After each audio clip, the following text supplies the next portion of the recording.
Okay, so we are up to session 116, or as it is, Phase 3, Season 2, Episode 2. Dealing with the Great War, as it's called, or will be called later on afterwards, though it is the lesser of the wars. That has me more concerned now. Well, Yes. Okay. No. But it's okay, because we can start calling it the war to end all wars until we get the next one. yeah. Yeah. That's what happened in 1920s. Well, they said they would never have another world war. And then... Yes. Some of those people never did because they didn't survive the first one. Haha. From a certain point of view, it's correct. Yes. But from memory, the first one wasn't actually ever called the World War. It was just the Great War. Yeah, Yes, it was. Great War. It wasn't called World War One until World War II came around. Well, no, Pretty there much. was that. Okay, so with that, we are up to the first day of the fourth month. That's what I was doing.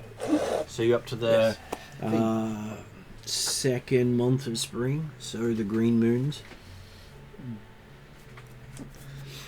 And last session, you got to experience a more devastating side of the war. You mean us losing terribly? Yeah. Yes. Not everything is winnable, and not everything is losable. Hey, you put enough effort in, I bet I can lose anything. Just ask your dice, I'm sure. Just ask any PC. Just ask your mind. Okay, so online today we have Jeremy. Yes, good evening all. I am playing Ragnima, the Atruaghin tribesman who has risen through the ranks thanks to some divine influence to become clan chief of chiefs, and came in at the clans, and including the introduction or the establishment of the Dragon clan within the Atruaghin clans as part of his divine gift. He got given a dragon form and a half dragon form as well. And at this stage, he has returned to the clans a few years ago after spending some years learning out in the world, so that therefore he can try and reforge the clans into a force for the new world, one which obviously will never go out and actually extend beyond the plateau and try and take over the world. No, not happen. Just ask them when do they want to. Just not yet. Yeah, exactly. Well, hey, we'll wait till the master softens him up a bit and then we can spread out after him. Though I think you'll also find it interesting that there are 2 extra warband clans that have been formed by the Atruaghin. Which are? Jeremy will find out. Oh, okay. Yep. Yeah, I'll make the point though that anyone left over is going to be lower in number, but really tough, having survived this war. So it may not be a group that's softened up, but refined is what you're attacking. As for troops, the Atruaghin troops can go toe-to-toe with the Master's lesser troops. Unlike the standard troops of most of the other nations. Yes, I'm talking about his situation of, let's just wait till the whole thing's over and then fight the people that remain. The people that remain are the survivors. They're the mean ones. That sounds like a later problem. I know. Yes, well, it's a later problem that we can watch Drachnimir experiencing. Yeah. Because the Atruaghin fighters will also get tougher, but possibly not by as much. Though they have been constantly fighting for their entire lives. Yeah. And most of them are probably foaming at the bit to join a war just because there's a war there. Yeah. Of course.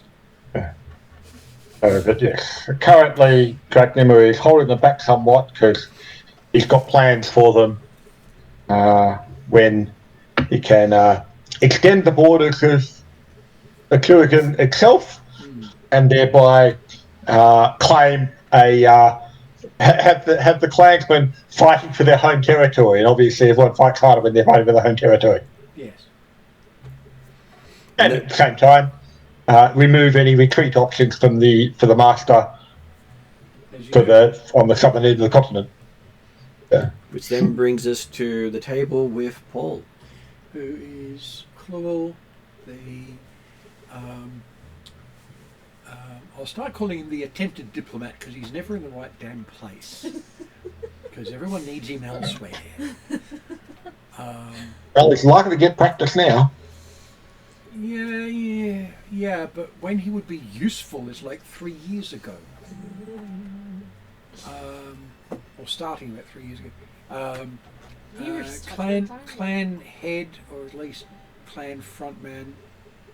At least the clan's got his name on it. Party healer, pretty boy, destroyer of troops. The bad guy's troops, not his own. It's got to be clear. And party face. I thought that came under pretty boy. No, not necessarily. Pretty boy isn't necessarily an interpersonal type. Fair enough. Yeah. Of course, about half the stuff we've ended up doing is done by somebody else because he doesn't have the right language, even though he's got lots. Because he's been nice and he hasn't overlapped with other PCs. Which then had to do their own. Which then brings us to Kesley. Yes. Hello. I am playing Kukulori Alkai. She goes by Lonnie. Lonnie the Undying. Lonnie, Empress of the Seas. Future. Holder of many other titles. Some that might be a little bit more scary to think about Yes. compared to what we were doing last year. So she's a human fighter, weapons master, who has apparently made a name for herself throughout all of time. So it's going to be fun to see how she goes from just a regular human with a short lifespan to living for a very, very, very, very, very, very long time. I don't think regular could ever be applied To Lonnie. To Absolutely Lonnie. not. Well, considering you did help write a best-selling book in the setting. I did. That was literally the very first thing that we determined that my character did. You're an author amongst other things. Ghostwriter. Lonnie doesn't boast that she helped like punch up some Drazzle stuff. She just I'm not certain that you can have Lani list her titles and then end with, but I don't boast. No. Lonnie does not boast about that. But she did hear. She just tells the truth. Yeah. So she's a weapon master. She's a fighter. You know, she heard that the pen is mightier than the sword. She wanted to try it out. It seems to work. Yeah, absolutely. Stab people with words. Yeah. Absolutely. Which then brings us to I was going to Ariadne. say I'm about a minute off printing off a piece of paper that I put together for doing this, but the printer's not cooperating with me at all, so I don't think I'm going to get there. Reading off the screen is Not easy. not my favourite thing. And I went to so much trouble to try and get this ready for today. Anyway, she doesn't always have an easy camera, but this big Calcrix. The white dragon with the jazz wings. Well, mostly white. Just ignore the black and blue scales. They've got nothing to do with the Fey Dark, the Queen of Darkness. Or time travel. Or the Dragon God of Wisdom and Enlightened Justice, Bahamut. Nothing to do with any of that at all. Which I would never think about at all whatsoever. She didn't accidentally stumble into, All sorts of starting things. to become a Dragon of Entropy. Got nothing to do with that. It doesn't worry her at all that if she gets 2 more colours, she might end up being Tiamat's avatar. Because, she's pen pals with the avatar of the Queen of Darkness. It doesn't sound like a bad job. Yeah. The first thing you'll notice about Calcrix, though, is that she's a friendly dragon. Which scares the bejesus out of people more than an actual dragon would. and one of the reasons she's uncommonly friendly is because she was raised by a group of mostly humans. So she appears as a white dragon, and she's got a little companion on her horn, a little plant-like creature, except it's black and greys instead of greens, unless she chooses to, and that's Eep, who earned her name through saying Eep until she expanded her vocabulary to by gone, and then a little bit more concerningly, get to the infidels. That's Loki's fault. Well, you know, for most part, it seems like one's a good thing, and the other one is a warning or a caution rather than bad things are to come. One of Calcrix's proudest things is that she's become a member of the Brewmeisters due to her making friends with Grindelwald Brewmaster, her gnome companion, and developed her own magical variety of healing coffee. And so her other usual companion is actually on her lands at the moment, helping make sure that plantation has sufficient supply for the large army that is trying to fight the Master. Okay, and though I do think that the belated warning about Eep would be also useful. Oh, yes. You know, we've recently found out that Eep is a member of the Fey Dark. And people of the Fey Wild and the Fey Dark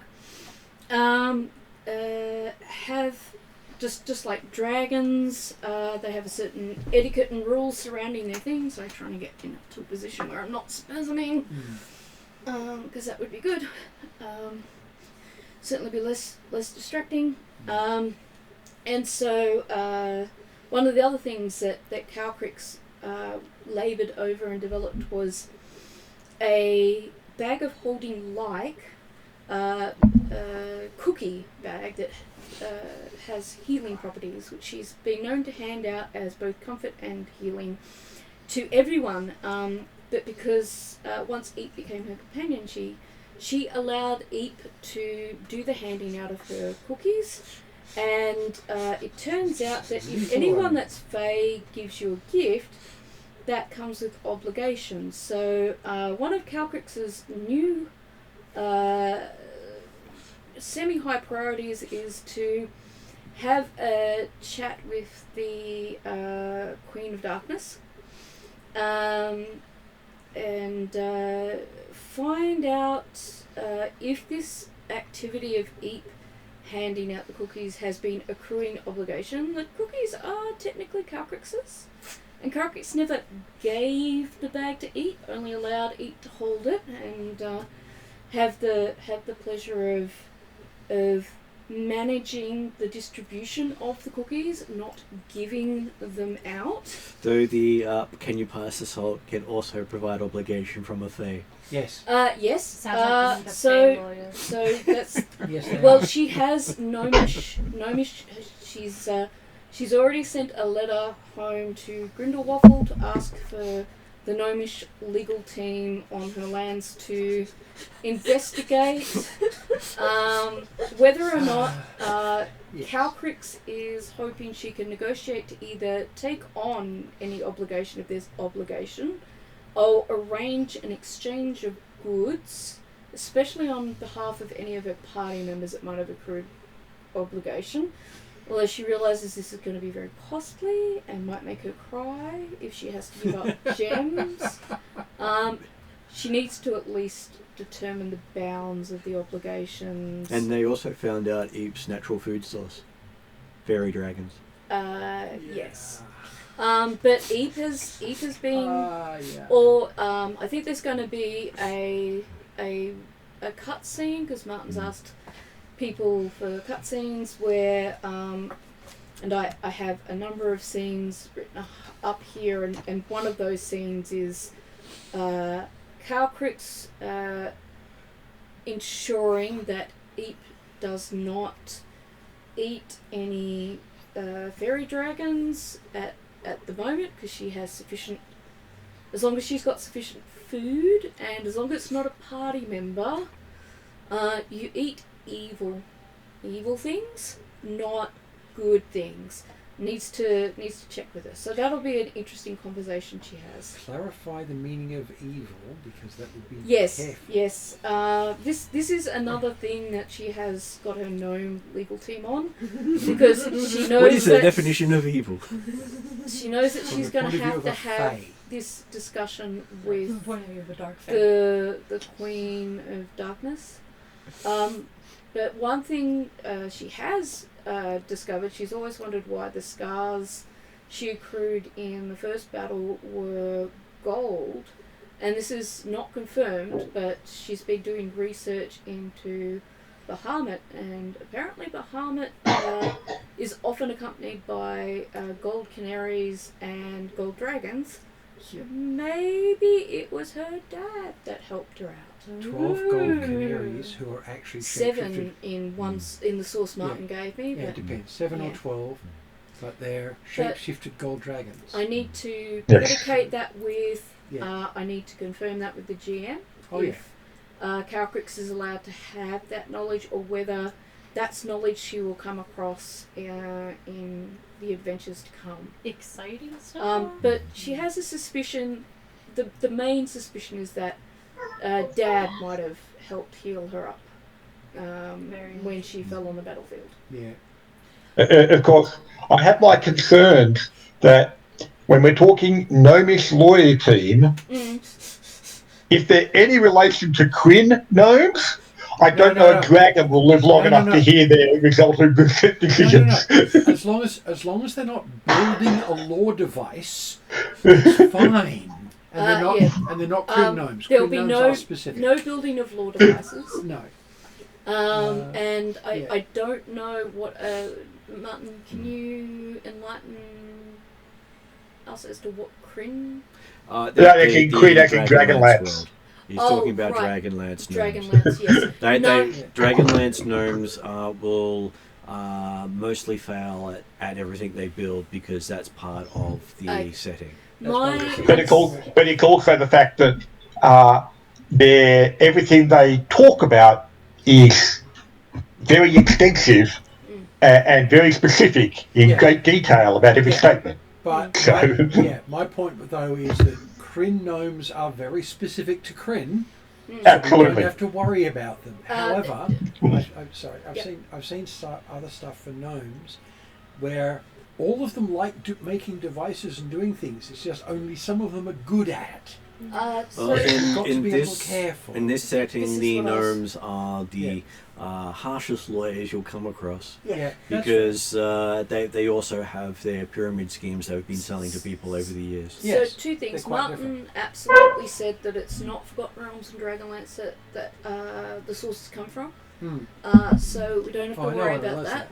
Yeah, but I'm talking about there's a lot of settings that do what I said with gnomes. These will be the homebrewed gnomes that Martin's homebrewed aspects of these gnomes, particularly on the basis of Calcrick's relationship with the Brewmeister's gnomes as a clan, as people who, when she left her original party group who rescued her, she spent time with a druid named Thala, who was in the Friday group and tending their tree and accruing stories, and also these Brewmeister gnomes who took her in. The other side of that is the Friday group's Yodri got absolutely blinded one evening, stole a gnomish airship, crashed it, killed a whole lot of people and destroyed a lot of supplies, and then ended up in a legal agreement trial that literally consumed like hundreds of books worth of contract law. So the party was, particularly Zal and Calcrix and Yodri, became very well versed in gnomish lore funny. and gnomish ways. That's really Right. funny. Has he found his heated seat? Yeah. Oh, We've yeah. set up a heated He comes seat. and goes, Mm. but it's so he can actually sit near us and feel protected. Yeah. Oh yeah. I just thought it's so that he could play his character of Drazzle. That He's been unhappy when he didn't have a spot at the table. yeah. Mm. We've noticed the direct you relation you have between. not included him. When we're sitting at the table, he gets really, really anxious. So Yeah, no, it's we good. thought this could. This Cute. should help. I like having him here. Okay, so it is the first day of the 4th month of I the will year. attempt to print them later, and I will take notes. It is Tuesday. I'll see if there's anything special that's supposed to happen on this date, because there's always fun stuff happening. Put them on hands. If it was the first of the 4th month, I made a really dumb joke Uh-oh. on April Fool's Day. Uh-oh. My husband, we were driving. My husband turned to look at me and was like, "Wait, is it April Fool's Day today?" And I just said, "No." That's it. That's the joke. Right. It was such a dumb It joke. qualifies as an April Fool's type of joke. Yeah. It was so stupid. It was session 116, wasn't it? Correct. And you just said the date. First day of the 4th month. 2011. So, does this mean they have April Fools here too? No, Oh, because good. it No, 'cause is it's not known April. as Flowermont. Flower Right, month. Flowermont the first. That might be different. So, But like there's- flower? Flauermont. But there's going to be Uh, some yeah, holiday Flowermont. that's. If they were to do dedicated a if they were god to do hero. the equivalent of a Fool's Day, it would be on a full moon, Yeah. Yeah, that would make sense. and Yeah. it would be in autumn, not spring, because that is where the trickster gods are in power. Mm-hmm. Yes. Fair. The darkening of the year. Makes sense. Basically, giving everyone a sense of humor before they bed up for the winter. Mm. I like it. Oh. I have specifically tied things into the seasons and the moons, Oh and yeah. to make that work. As So you we're should. going to get a summary of life. So, last session, I can actually even open up last Thank session. you, because, I haven't taken notes since February because my hands have been so wrecked. No, not that one. Let me see. I think I've done one.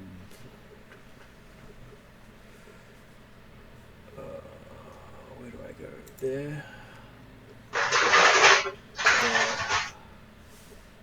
So I actually have notes written into the thing.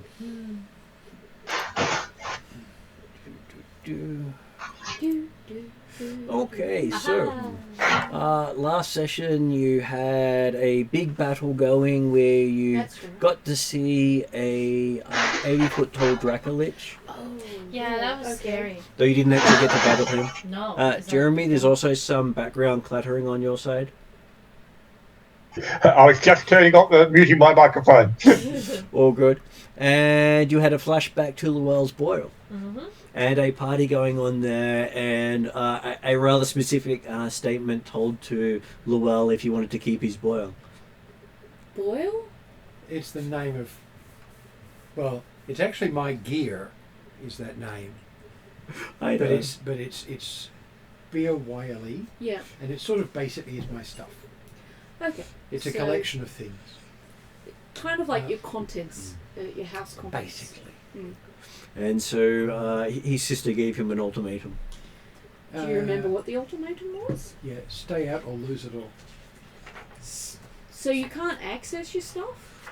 I know it was No. don't let any of the elves from Alfheim stay on his lands or lose all his lands. Yeah. Oh, okay. So you can't provide refuge. I did ask if they can travel through, and she didn't say no.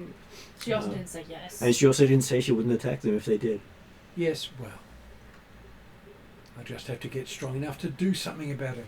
So is Boyle the name for just your contents, or is it your whole lands and everything that's... Well, it was originally the name that I gave my collection of magic items that is my gear. Okay.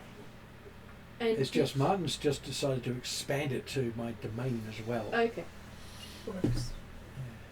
Well, it is where that set is created.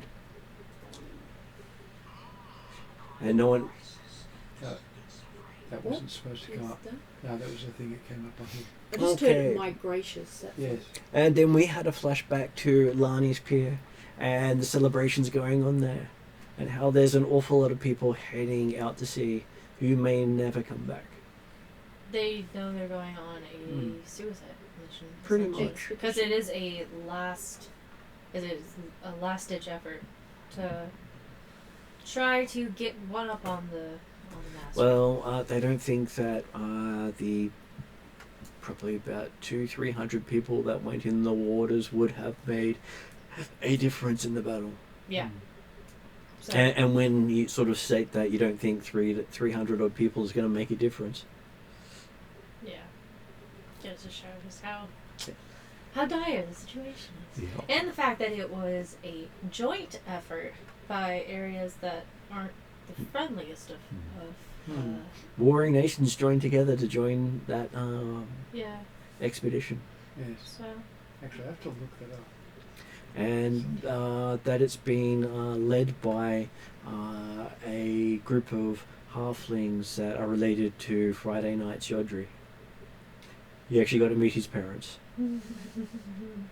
You basically gave him a bequest because they didn't think they were coming back. Yeah. Pretty cool, though. Yeah. Okay, then you got to see Fort Azelberry, the center of one of the armies of Darkin burning in the distance. Mm-hmm. And a flashback to some time at a bar catching up with a few different characters. Yep. Mm-hmm. And wandering through some area that Dracnomir had wanted to claim and found out why he wants to claim it. I can't remember the why. There's Dragonborn throughout the swamps. Yep. That'll do it. Oh, that's right, yes. And the ruins of Yeah, so it was something that I realised after the session that, when we were going through the Melfiki swamp, the implication was that it was part of Dracnima's stronghold, but technically his stronghold is underneath the Atruaghin Plateau. The Melfiki swamp is area that, hey, it's a important location where Dracnima was able to catch up on information and bits and pieces without necessarily giving away too many Atruaghin secrets at the same time. You got to see part of what's going on, not all of what's going on. And it's Dragonborn from all over the region showing up, not just the Dragonborn of the region. They are collecting. Much like the Atruaghin are gathering in strength, as are the Dragonborn. Yeah. I can't work fast enough. Well, that's most of that's up on the notes for last session. I'm still writing stuff about Lani. And we ended with you being recalled to Darkin City because they're basically bringing all 5 armies of Darkin back to the city. Including the mixed. Well, that one is basically not part of what they're recalling. Because that's basically not one of the Darkin armies. You guys have been brought back by Redrian. Right, so Darkin's not calling us back, Redrian's calling us back to Darkin. That's fair enough. I was just trying to be more on point with what was happening so it didn't get confusing later. Yeah. So the 5 armies of Darkin have been recalled, and Redrian has recalled the allied group of people. Mainly because Darkin doesn't have authority over the allied group. Yeah. At the moment, Dracnomir is actually head of that force. Which one? The allied army. Yeah, So all of the 5 armies? No, he's The head of the allied army, which is the 6th army. Yeah, Okay, which is yes. yeah, because he was 'Cause named he's- Jen or what was Because it? he's the war Yes. Yeah. And having probably the person who's lived through the most battles in charge. Yep. There's not a single person in the army that's not Elven who has gone through as much warfare as Dracnomir. And even a lot of the elves have not, in their lifespan, have not accrued as many wars as he has. Yes. And when you can say that someone in 20 odd years of adulthood has accrued more warfare than someone in 700 years, Yeah. sort of gives you just an idea of how much they are It's- terrified of the Atruaghin. It's also why adventurers are really people get really frightened of adventurers because they're horribly powerful. And an adventuring Atruaghin is just scarier than just the average adventurer. Which is why Absolutely. he's in charge. Yes. Yes. So that's me putting into perspective for Jeremy why his character specifically was It's picked. so powerful. Yep. Yep. Even if he's not technically someone who's gone to war for all that time, Yeah. perception is that he has. Yeah. Okay. Yeah. I'm sorry. He's an old Atruaghin, therefore he must be a very experienced one. And very skilled to have lived so long. Yes, all the shamans of the Atruaghin clans are considered tacticians by just about everyone else. What Yeah. was the swamp called? Malfegi. What did you just say? Malfegi. Oh, okay. Like that's not real. MALPHEGGI. It is in MALPP. Mystara. Okay, PH. I need my eraser now. It's okay. I'll remember how to. It's okay. There will be all the links to all the map items will Oh. eventually be put up there. Yeah. Yeah. But at the moment, I'm just slowly doing it. But it's taking me away from doing the magical items to try to get these links in to help you reference game stuff. So at the moment, when I do this, if you want me to add stuff to previous sessions, I can then add in relevant content. So you can keep track of when things are relevant. Okay. And so that's up to you guys to go through your notes and let me know what you'd like linked. Which is precisely what 5 pages of Word document in my book is about so far. Yeah. Because it is handy to know which sessions to Tracking. look back on, and you can rewatch where certain characters appear. Yeah. I've got not just all my items and gear, but all the pen pals I've got, all the friends I've made, all the people I've prayed to, all the favours I've asked or given. It's, yeah. It does become extensive, Yeah. it does. especially on a long game. Well, once I found out that there's going to be obligations as a result of Eep. I'm like, well, might need to remember to remind the Queen of Darkness. I've done an awful lot of favours for the Fey Dark as well. Well, the GM had held on to that one for about 2 or 3 years. So. Yeah. No. So there's a few to pay back.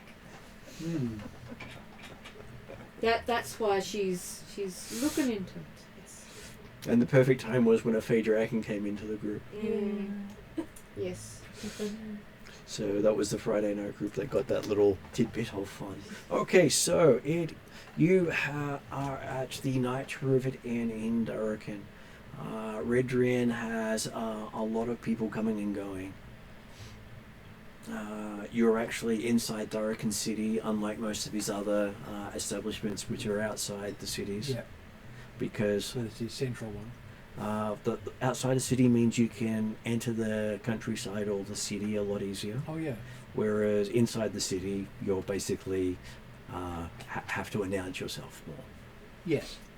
However, if we do need to be somewhere else, he's got the teleport network, So so we're we can be somewhere else. we're in the city. You're in the city We itself own of the city. Durrican I have a City. feeling that Calgrix doesn't need to announce herself.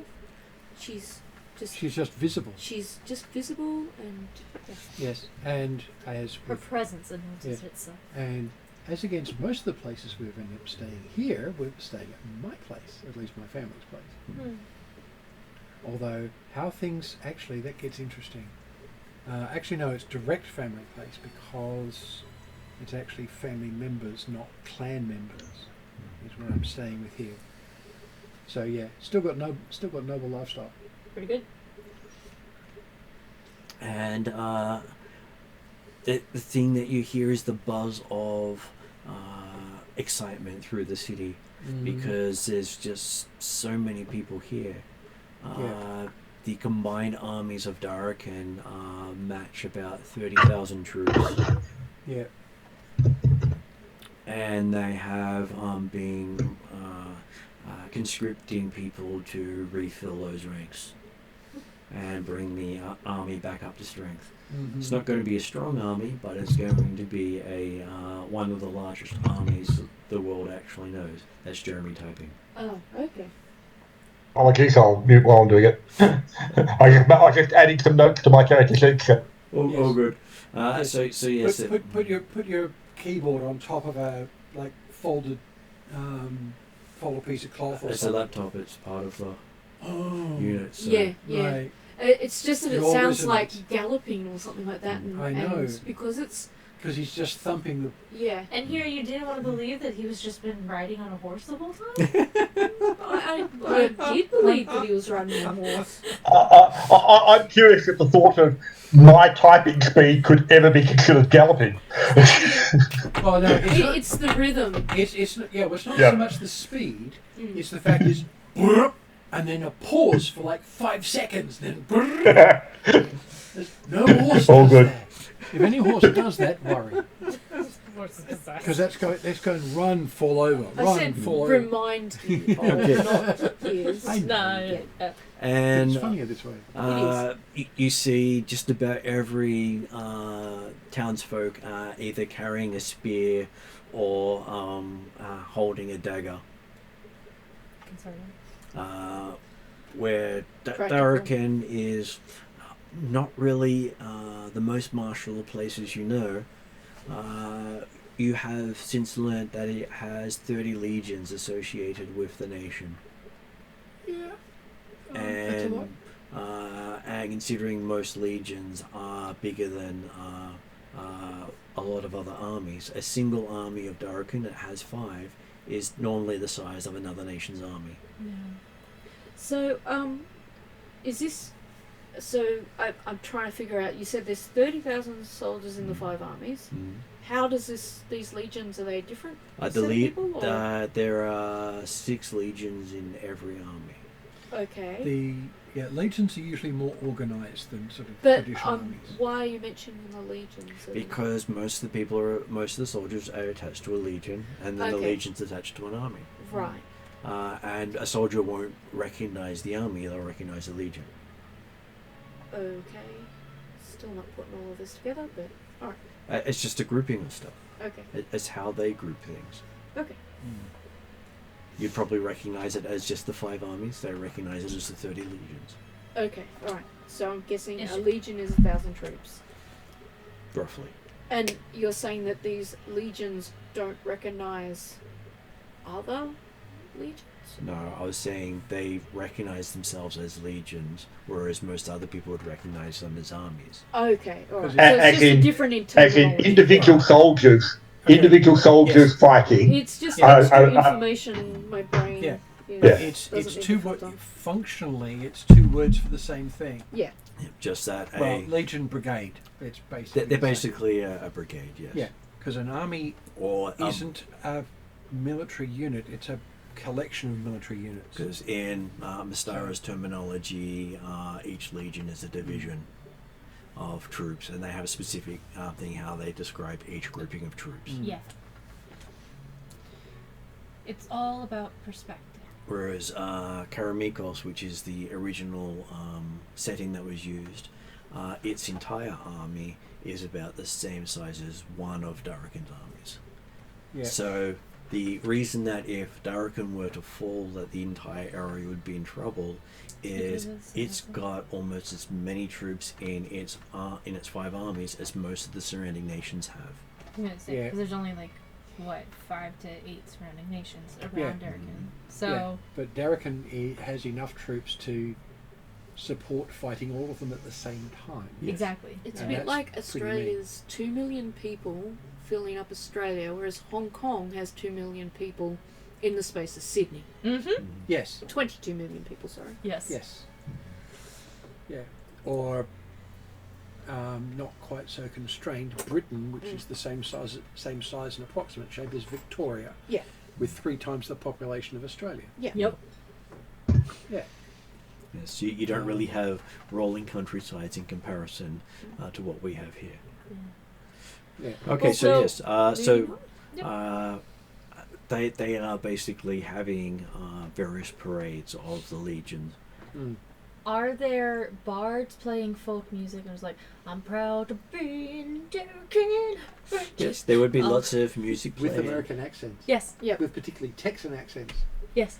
Well, I was going to say Lani is going to lead the demonstration of how No. it sounds. Not Lonnie. As you'll see, most of the troops are human, elven, Yeah. halfling, a couple of dwarves here and there, even though the dwarven nation has I left. was going to That'd be say the Some teenagers. individuals are still enthusiastic. Yeah, teenagers probably. teenagers and adults who chose not to Yeah. go home.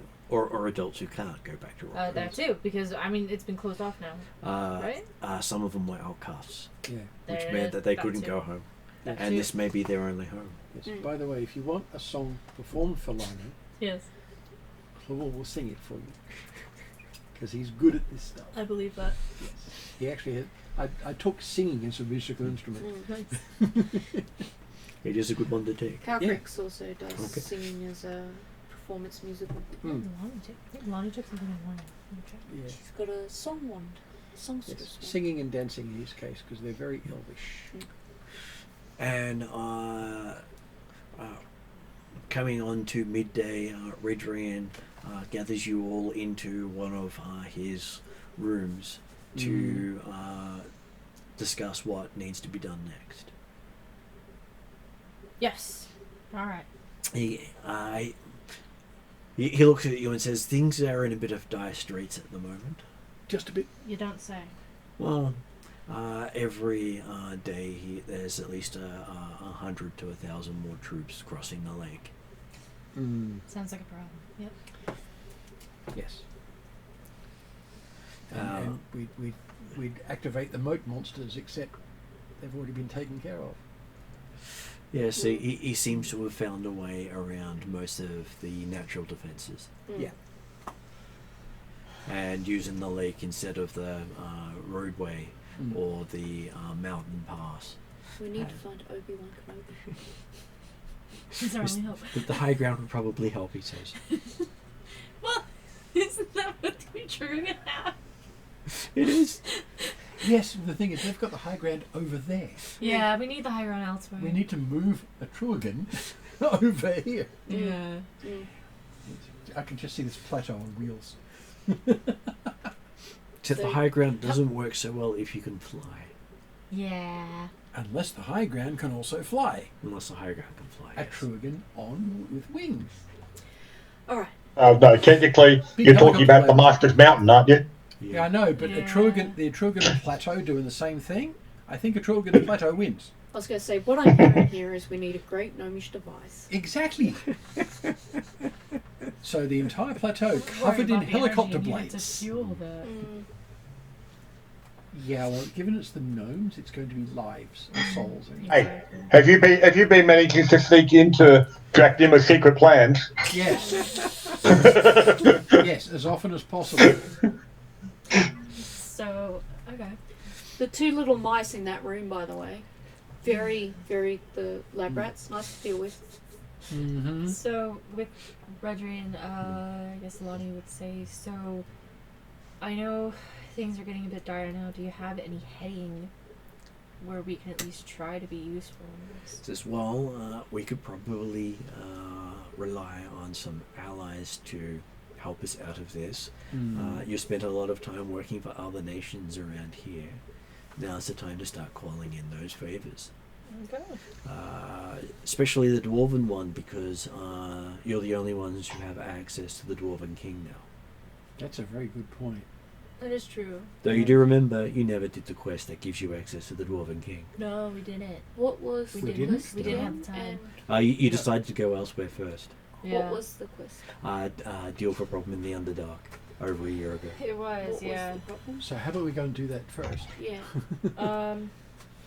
That was. a He long also time ago. suggests that you might also have sway with the elves who want to fight. Yes, well that should be.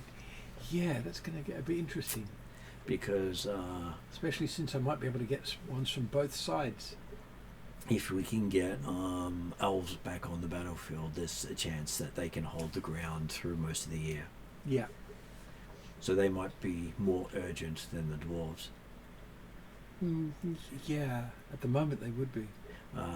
The amount of forces the Darkin people have brought to bear would be enough to make the master pause.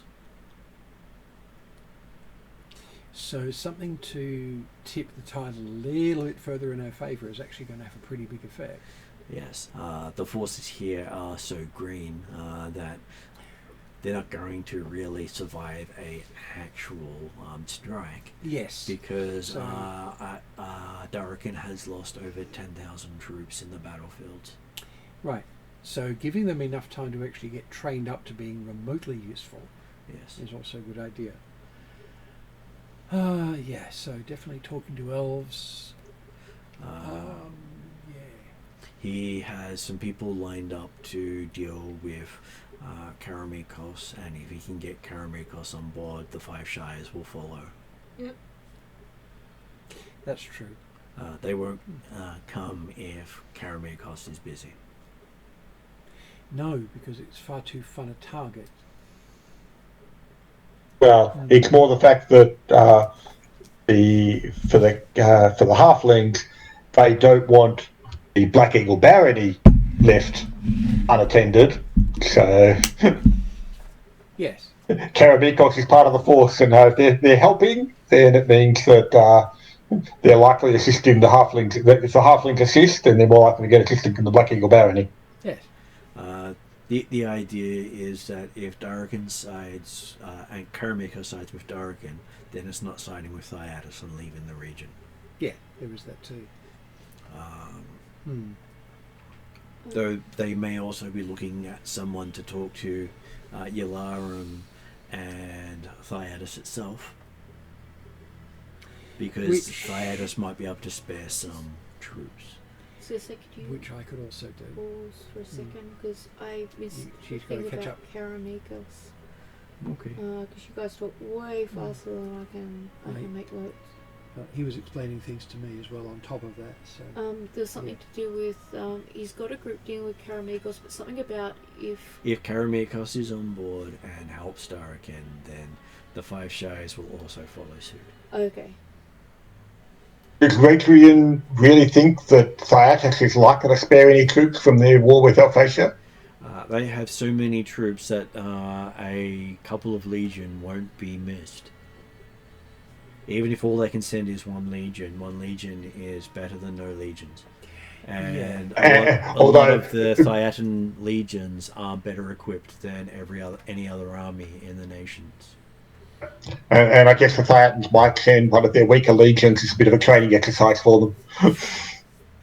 He doesn't care as long as you can get numbers onto the battlefield. yeah, If we have a 1-to-1 odds against the master, we'll lose every time, he says. yep, Yeah. We just don't have the technology to hold them back. Mm. yeah, But if we have the numbers, then the technology won't matter as much.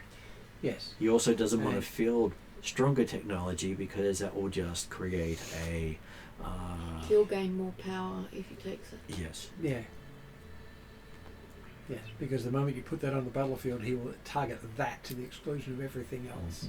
But in terms of Karamikos and the Five Which is- Shires, that's going to be left to, I presume, the Friday? Wednesday group. Wednesday group. So we don't he'd have to worry about be asking the Friday group to deal with the Northern Reaches, Mm-hmm. because they should be able to bring that in, and potentially Ethengal. Yeah. So about 2/3 of what we're after, I can do. So yeah, And he's using some other agents to try to get some support from Galantry. okay. Well, yeah, I can Because touch the that. Galantrian troops are the strongest troops in the region. Yeah. Yeah, magically ridiculously strong. Yes. And But as I say, it's part of I was about to ask about Galantry because obviously it's a bit difficult for any of the PCs to go there for the next few years. Yeah.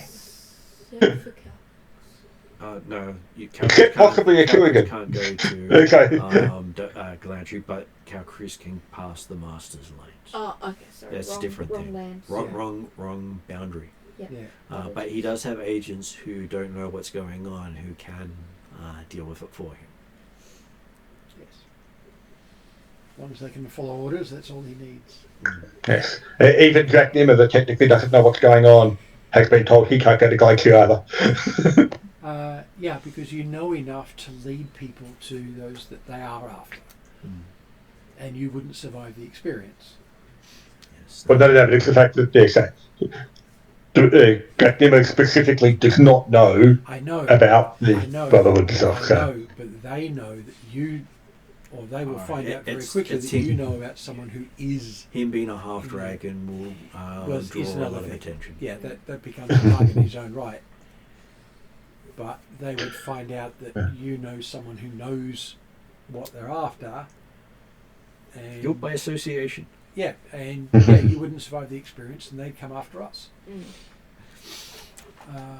So Particularly me in my head. he says that that's going to be the main thrust of what he's asking people to do. Yeah. So our biggest priority is elves, and then do the dwarven quest, and then dwarves. Is that Well, right? that's That sounds about right. That's dependent on the Dwarven quest. So I looked it up. Section 97, if you want to put that in your notes as well, is when we were given the quest by King Everlast.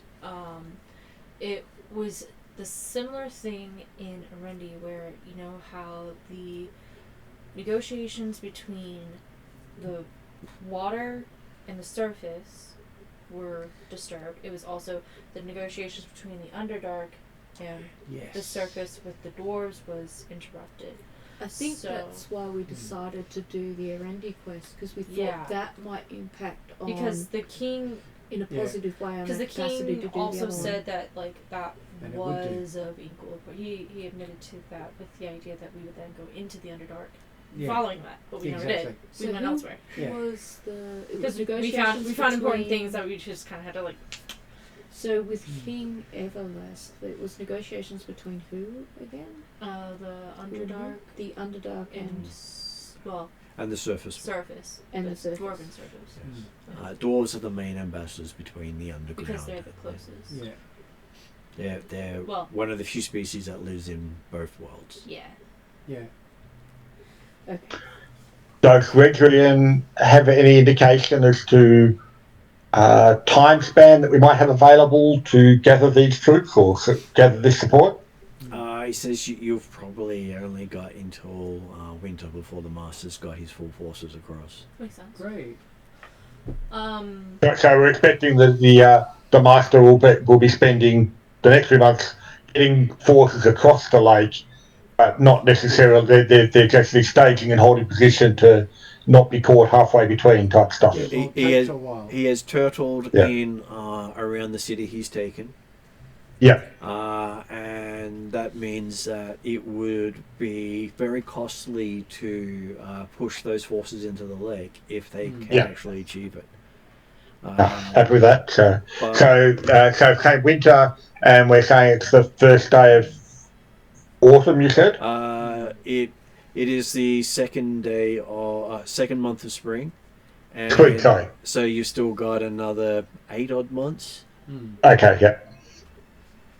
Because I'm just trying to get the ballpark timing in the sense that, okay, if we're going to try and help the dwarves out belatedly, or tell them we'll help them out belatedly as part of winning them over, then we also want to have an idea of what sort of time that might take. I can't believe that was only like not even 20 sessions. Time catches up with you. Goes real fast. Yeah, it feels like it was a long time ago, doesn't It it? does, yeah. Well, you said session 93, 97. 97. So yes, that was 19 sessions ago. Yeah. Yeah. That's crazy. But that was roughly a year ago. Yeah. Yeah, it was. Yeah. Okay, so yes, he says besides that, things that are going on at the moment, he believes that there will be ongoing skirmishes happening between the Master's forces and forces in the region. Makes sense. they will basically be trying to cut off anything that makes a break for Darkin City or for the Elven Forest. Yep. Yep. So that's where most of the Darkin Defense. forces are laid out. Okay. Mm. Not that they can protect the entire forest, they can actually create a big enough of a buffer zone that they would be able to bring more forces to bear if that happens. Mm. Yeah. Though if the Master gets all his forces over here, there's no way they have of holding him back at this stage. No. So, The forces are spread too thin to be able to withstand the full might of the Master. Mm. if the elves are moving out of Alpine, how do we find the elves that are willing to fight? Have a good speaker. How do we get in touch?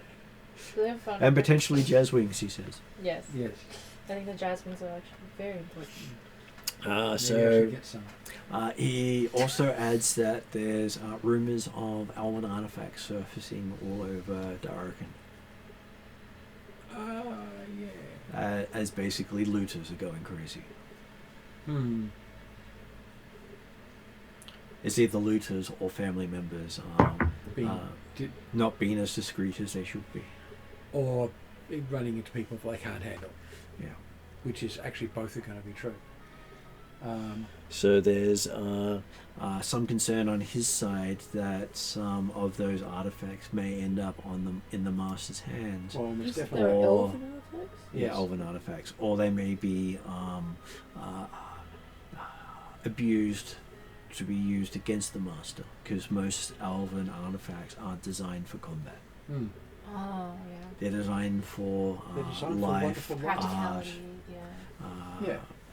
beauty, that sort of thing. Yeah. Not really designed for warfare. Yeah. And some of them are designed for weather modification, which can get all sorts of fun. Yeah. So he says to be wary of any such artifacts you hear about. Might be better to take them off the field of battle than to let them wander. Well, I Check gather with if me. we can get hold of these artifacts, we could use them as a bargaining chip with the elves. Hey, we got your artifacts back for you, so they can't be misused. Why don't you help us out? Was that? That may help, but he's also suggest if that doesn't help to get them to one of the far cities that he has access to, so they're Yeah. out of the region. Yeah, just take them off the battlefield. They can always be returned to the elves at a later stage. Okay, so we just Yes. need to get them and Yes, as long as we've got some record of where they ended up. The last thing he Oh. wants to see is someone thinking the Tree of Life is a good war tool. Yeah. Yeah, we've already got someone who corrupting in works on some that. way. Yes. What at this stage with how many Knights Rivets in there are? What is like one of the furthest? He does has things in the northern reaches. So that That's would be the probably furthest, yeah. about the furthest you can get, because he doesn't think the Master could ever Could get reach that far. space. Yeah. And if he does, he doesn't think Odin or Loki will think too kindly on him. Yeah. Yeah. They would probably take care of it. If it was only Loki taking, It would be getting unhappy with him, he wouldn't wish that on anyone. So, But if it was Yeah. Odin getting unhappy with him, well, it would very much suck to be whoever's got on the wrong side of him. absolutely. so if we move these artifacts to northern regions, then It would be those safer. gods are more likely to take an interest in protecting them. It is the home of Odin. I'll use Loki on Yeah, And Odin, even though they're elven artifacts. even though they're Yeah. elven artifacts, Odin is a god of knowledge, and Yep. as such, He he would be wouldn't want welcoming. the abuse of the natural world to be taken. Yeah. Mm. And most of the Alfheim artifacts deal with maintaining and manipulating the natural world. Yeah. Yeah, Like, because Alpha using- didn't look like using- what it is now. Using nature to create beauty and create practicality Yeah, within no, everyday I life. get that. Yeah, I was just trying but it to was a semi-dried figure out temperate what the forest. connection between the northern regions Or and the woodland elven where they started. artifacts was. Well, the As you northern said, reaches there's Oh, it's just is- that it's also the furthest from Darkin. That was- too. Was Lonnie's question. and it's one of the few that would welcome elves into the area again. Mm. Yeah, true. They The other places are not so fun. Well, it's a very rough area. Yeah. So a bunch of elves coming in there would basically be probably be able to treat the place as a refuge. Very few other countries would welcome the elves. Yeah. Yeah. That's fine. And the only reason they have a nation here is they carved it out of nothing. There was nothing there to begin with.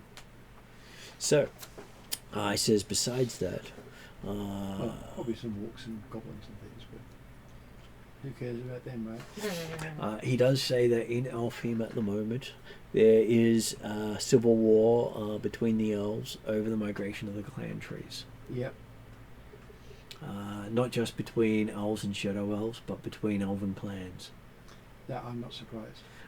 They are elf-splaining to each other how they should do stuff. Sigh. Who could have seen this coming? Yeah. People who tend to be a little bit proud. And each clan has their own perspective of how the tree should be moved. Of course. And 2/3 of them are wrong. Yeah. Well, there are 7 trees in the forest, and there are 7 methods being used to remove them. Yes. And Is there- there's a good chance all of them are wrong. Is there an I before the E in Elfheim? I normally do it before the I before the E, but the setting does it the other way. I prefer Oh, it. so it's H-E-I-M? I do. It's however you want to write it. H-E-I-M is how I do it. Yeah, Yeah, it's not the book. H-E-I-M is the Germanic form. Is the- H-E-I-M in the book. I do it Yeah. H-I-E-M. Yeah, no, that's it. Mm. I just wanted to... I just write it whichever way I want in my book because I can't spell it anyway. Yeah, I'm not too worried either way. I've just consistently done it one way because, well, always handy to do it consistently. And it Yes. matches up with the Norse way of some of it. Yeah. Yes. As Alfheim instead of Alfheim. Yeah. Yes. I will ask one question. Yep.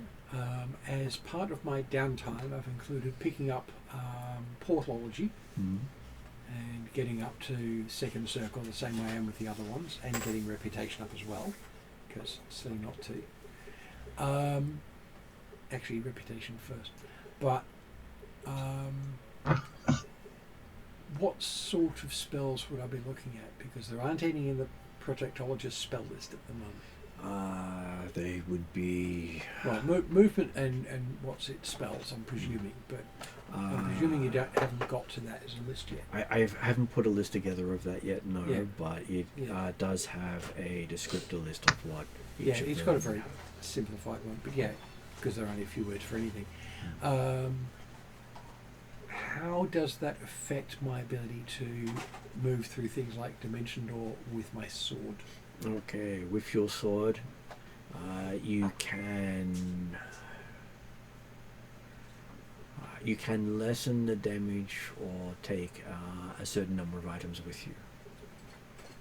So you can lessen the damage of all the items that you get taken by taking items through, and it's generally a D10 of the rarity of the item that you take with you, if you want to take your items with you. Or Right, but there's only one item I have to worry about. if there's only one item you have to worry about, you would be able to take 2 items with you without any repercussions by being circled 2. Right, so I'm fine with my sword then. Yes. Okay. Do you have any extra dimensional objects? My bag isn't really an extra dimensional object. Technically, it's an intelligent bag of holding, It's not an- a bag of devouring. It's an extension of a. It's an actual intelligent bag of holding. Okay, I have always been worked on what you gave me as a description, which is it's a bag of devouring that has decided it likes me. It hasn't actually become a full bag of devouring because it's like you. It has the properties of a bag of devouring because of it's intelligent. Right. Either way, So it it's probably not a counts as fight- extra No, dimensional. Hold on. I'm trying to clarify, please, Jeremy. The first description you gave me was it's actually a bag of devouring, which means it's the front end of an extra dimensional creature. You were quite clear on this. And But if you've changed that, I'm fine with that. it is technically It's both, technically. Okay. So, It's from the point of view of what I'm talking about now. It's an extra dimensional space, and I have to be careful about carrying it. though you can, it and the sword without any problems. Yeah, and I don't have anything else I have to worry about, so I'm fine with that. Cool. So I'm no longer ripping holes in reality, moving myself around. Yeah, it's usually. Or leaving stuff behind. Or, yeah, a sword is not something I want to leave behind. That would be bad. Kind of need it. Yeah.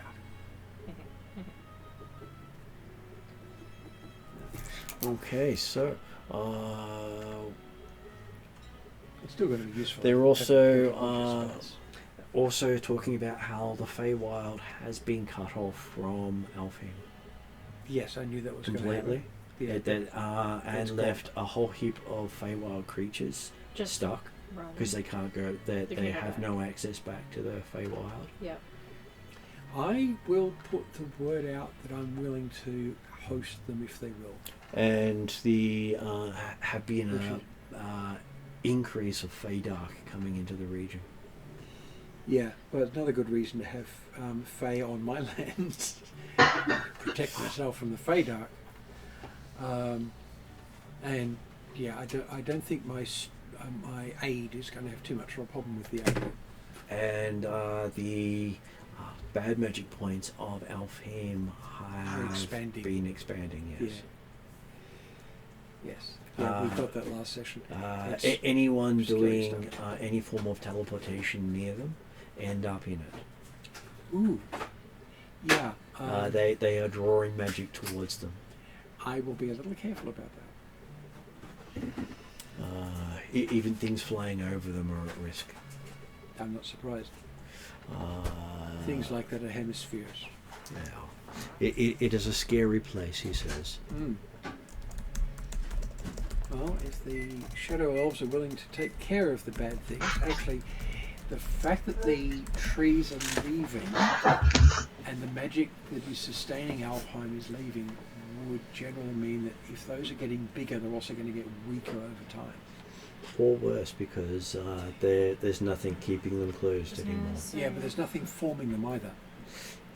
There's So things coming through, so Yeah. that could be making it worse. Yeah, well, things coming through are making it worse. The magic that was creating them isn't. Yes. So Oh. it may fade to the point they actually disappear after a while. It might take years, though. Centuries even. Yeah, well. And so he says that's what's happening in Alfheim. In the Atruaghin clans, there's lots of rumours of projects and metalworking happening up on the plateau. Oh, yeah. There's going to be a lot of people going, I actually worked this out entirely from scratch. I happen to be really good at it. Isn't that lucky? Well, the Atruaghins are some of the best engineers in the world. Yeah. For natural engineers. Yes. They have no equal in the scale of construction they can make. Yes. Using wood and various things. Oh no, using any material. Yeah, exactly. They've been restricted themselves to wood for a long time. I thought part of the point of the Atruaghin was they didn't touch metal in any way. It caused them problems if they did touch metal, but they were still Yep. amongst the best They would've- engineers. They were if the they equal don't of the use gnomes. metal a lot, how can they be really good at metal? They can be moderately good at metal and good at everything else, but it doesn't make sense for them to be very good at metal. Secrets. Yes. Rumors and secrets. Just because they don't use it doesn't mean they don't understand it. Yeah, but it also takes a lot of practice to be really good at it. They seem to be very good at construction. Well, that's what I was just saying before. Oh, look, I happen to have worked out how to do this. Aren't we lucky? I just Well, said that. to be fair, it's the sort of thing that Cheating. you're hearing lots of metalwork going on there. Yeah, The rumours are going on that, hey, if the Atruaghin could suddenly work with metal, God help us all, because, hey, they were good enough, they were able to do enough They're stuff good with just enough wood and rock. Yes, yes. The point I'm sort of making is they've been cheating for centuries on their own culture. Well, no, you don't know anything, that's just it. Sounds really good, doesn't it? You've got no indication as to how good they will be at metalwork yet. Okay, they're good at People all. believe that They're good at all. They've been cheating on their own culture. Okay, so in the Broken Lands, I don't care what it is in the future. King Thar has been marshalling his forces near Corriglane in the north. Enough that with the armies pulled back from keeping them in check, they're not sure if he's going to join the Master or fight the Master. Right. Mainly because they share the same sort of troop types. Both of them have large goblinoid parts of their army. They're very moderately easy to integrate, as long as the Master's people are fine with goblins and orcs. A lot of the Master's troops are goblins and orcs. Okay, I didn't know that. Yeah, because So- what we saw when we were fighting was all goblins. In the Basically first goblin season, Yeah, we it had- was goblins, Yeah, but Yeah. They could have been captured slaves. So. and it's rumored that at least 20,000 of the Master's troops are goblinoids, Cool. Love that. Which is 2/3. and So they're not going to have any 20,000 problem. is about half. So they're not going to have any problem integrating them. And they are also highly skilled goblinoids compared to most of the other ones that you've come across. They're kept in a disciplined environment and lots of practice. Of course, Yes. they're good at it. It's just noting Yeah. down that compared to Yeah. any other goblinoid you've come Different. across, Oh, yeah. these guys are extremely competent. Yes, because most Interesting. goblinoids are tribal and they fight very differently. Yeah. Yep. Except, who was it? Not bugbears. It was hobgoblins were the most Hobgoblins, martial. other warlike types. Yeah. But yeah, if you keep all of the other ones near hobgoblins, everyone ends up better at fighting. Yep. And moving on from that, there are some high ups in the Darrakan military asking for investigation into the York lands. York lands in question are to the northeast of Alfheim, Okay. between Alfheim, Rockholm, and Effingham. Yeah. Where's mappies?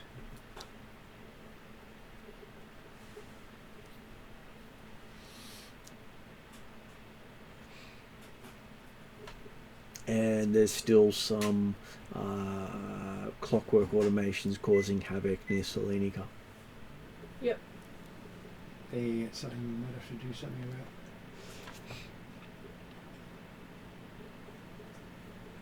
Because if it's near Salonika, it's also near my place. Yes, Okay, well, it's like 100 miles away, but still. thank you. They died Vicky there as well. Thank you. Okay, so in Ethinger, Thank you. they say it is the year of the yak. He has no idea what that means. I make a history or nature check on what a yak is, even if it's just way northern. He can tell you what a yak is, but he has no idea what the year of the yak has in Oh, relation to the tribes. Oh. Context. Sorry, I didn't hear that last bit, but I think I misheard something about a yak. Yeah. No, you got it right. No, It is the year of the yak. It is Oh. the year of the yak amongst Yeah. the Atruaghin. Yeah, Not the Atruaghin, the Ethingarians. Right, yeah, it's just he doesn't know what the context of it as a name is. right. And when he asked an Ethingarian about it, they just laughed. Mm-hmm. Apparently, they believe a 2-year-old would be able to answer that question. Well, to you, I think Gary, certainly. I was going to say, to them, I bet that's like, Which means what it, is blue? Would Calcrix Yeah. know based on the fact that she knows was actually two amusingly to a Ethingarians? lot of cultures until recently. They would Not necessarily, unless you went through the whole because they didn't use the word blue, they used sky colour, flower colour. whole Yes. calendar system of the Ethingarians. Hmm. But Zal or Chauvel might have mentioned Mhm. it in her comings and goings. They might, but it hasn't happened yet in the lifetime of Calcrix. Okay, so It is, I believe, their calendars are 12-year rotations, so okay, I was just wondering if that it was. would have been in the first year you met them. Why is this giving me an error? That's okay. I just thought there was a chance she might Yeah, know. especially since it won't let me go back to a previous page.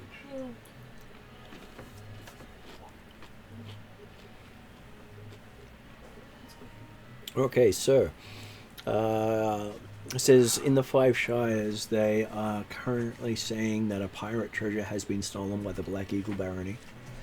Right.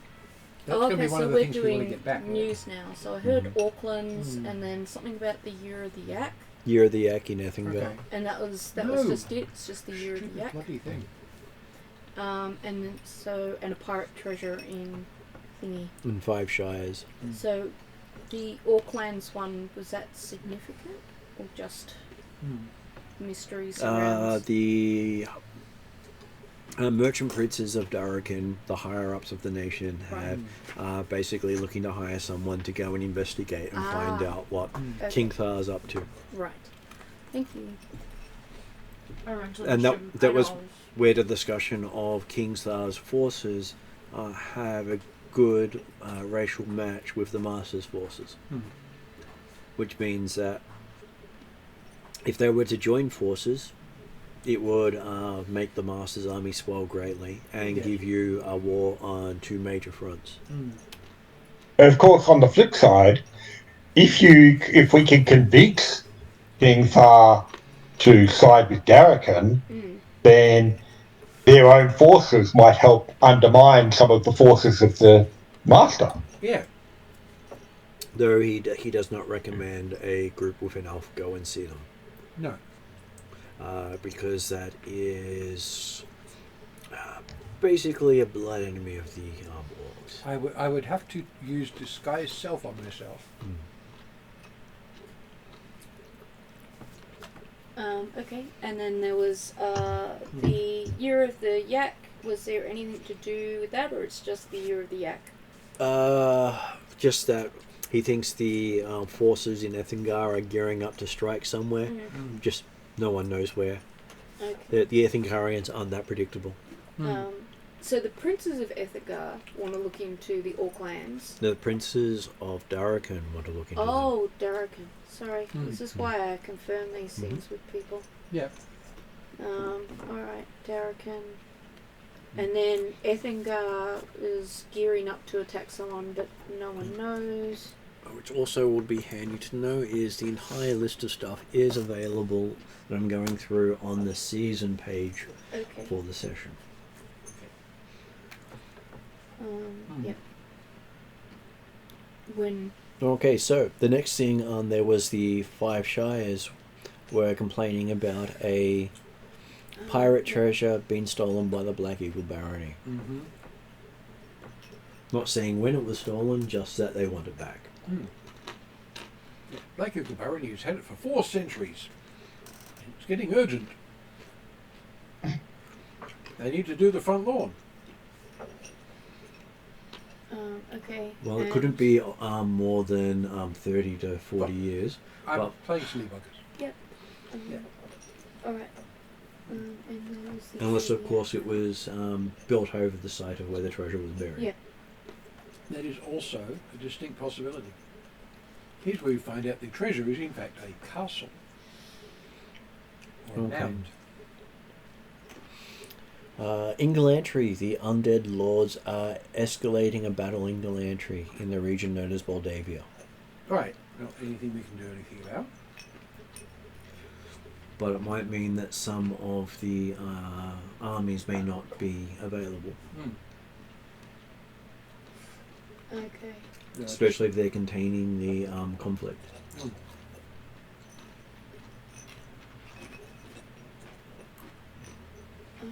Yep.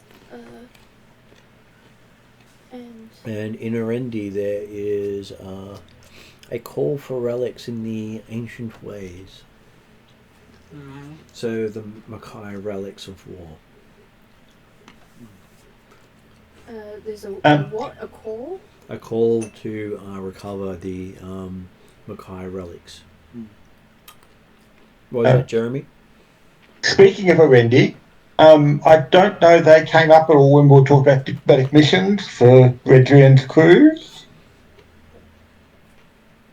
Is there plans to try and gain their support for Darrakin? They don't know how much support the Erendi can provide, considering they are a ocean force.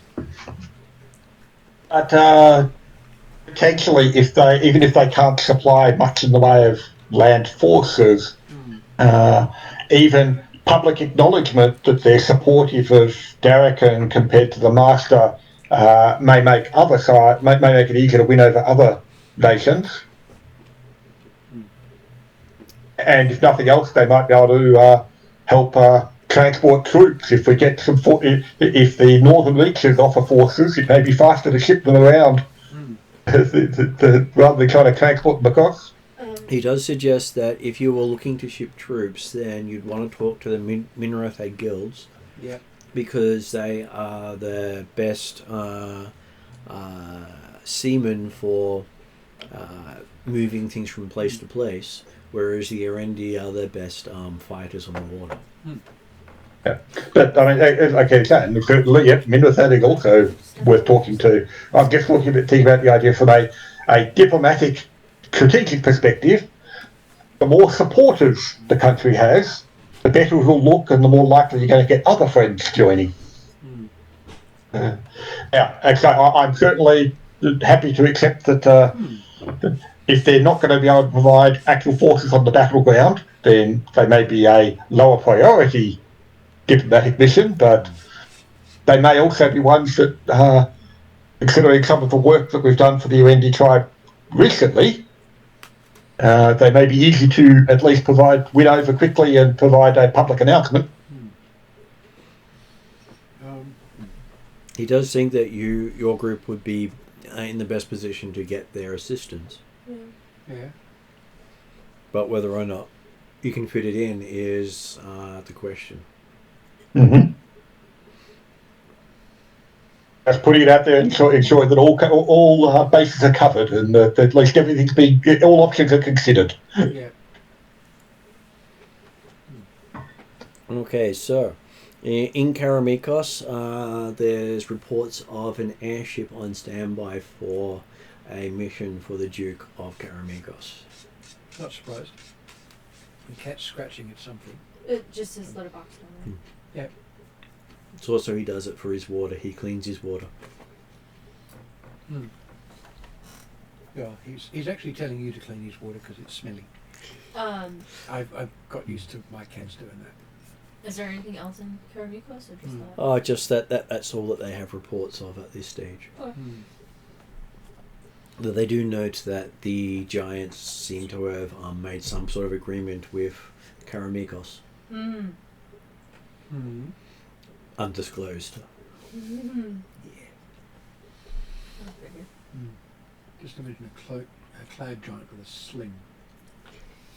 How much of a mess he could make with that.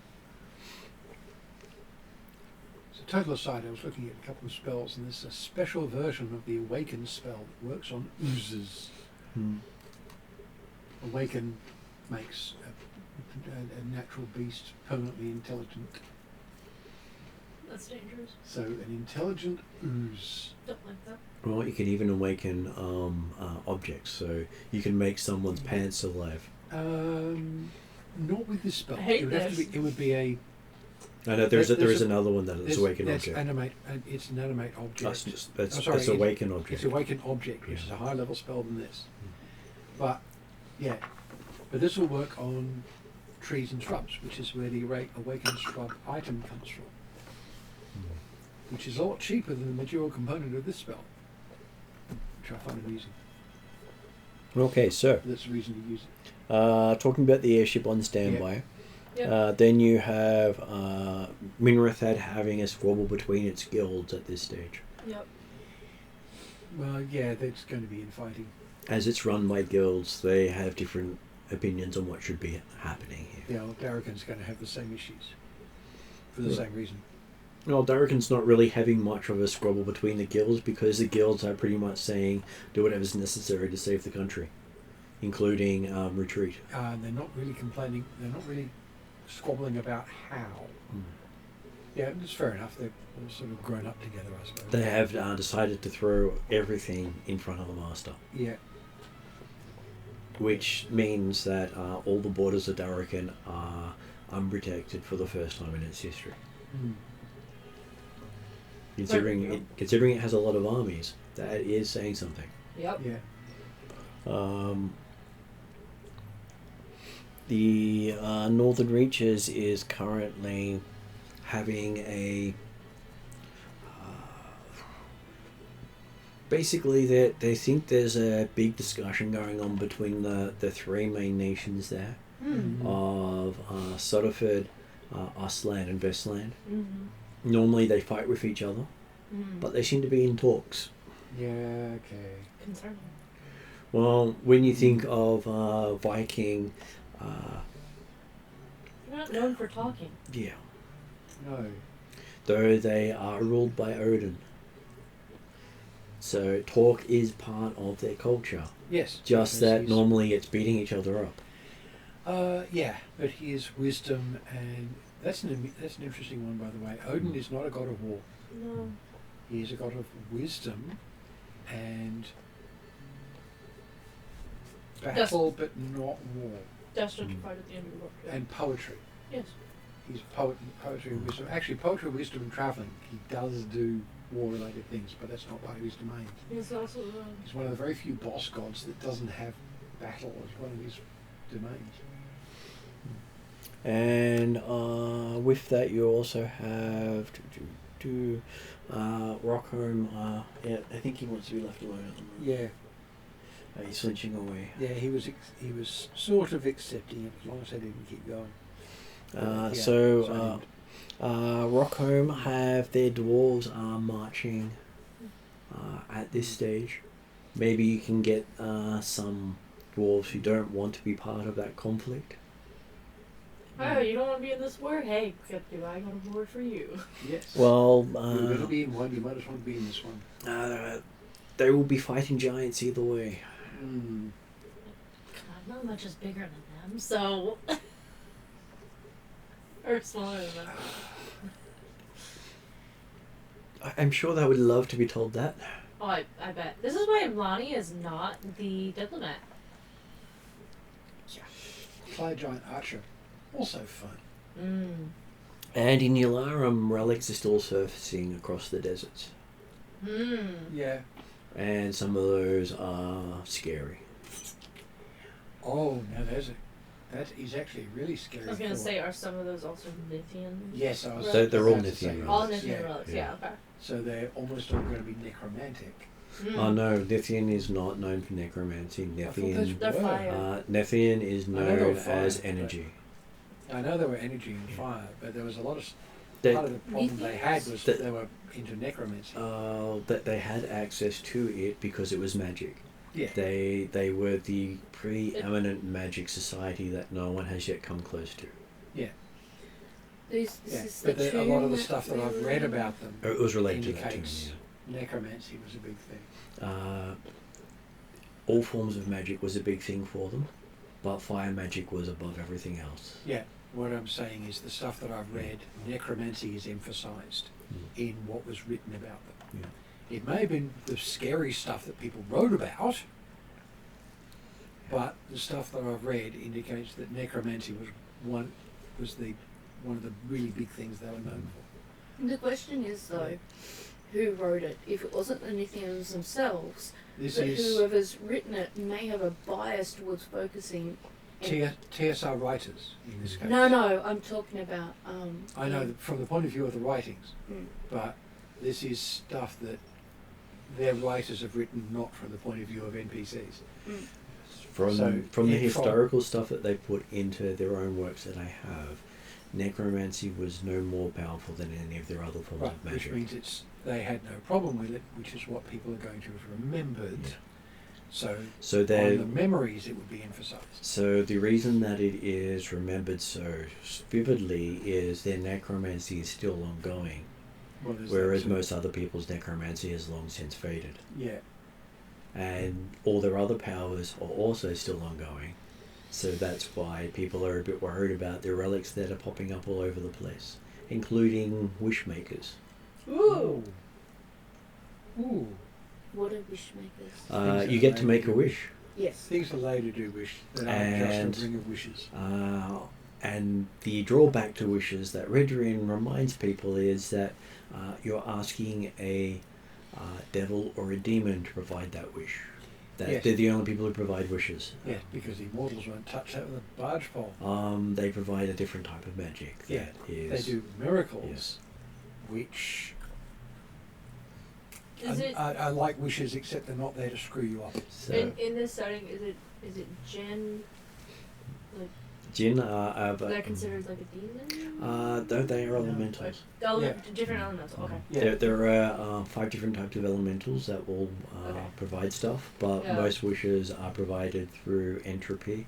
Okay. And therefore and actual demons. Actual have demons making the terms. Okay. So, So that's infernal, not elemental. Yeah. Or abyssal. Mm. Okay. Yeah. So if you're lucky, it will be a demon. If you're lucky, love that. Yes.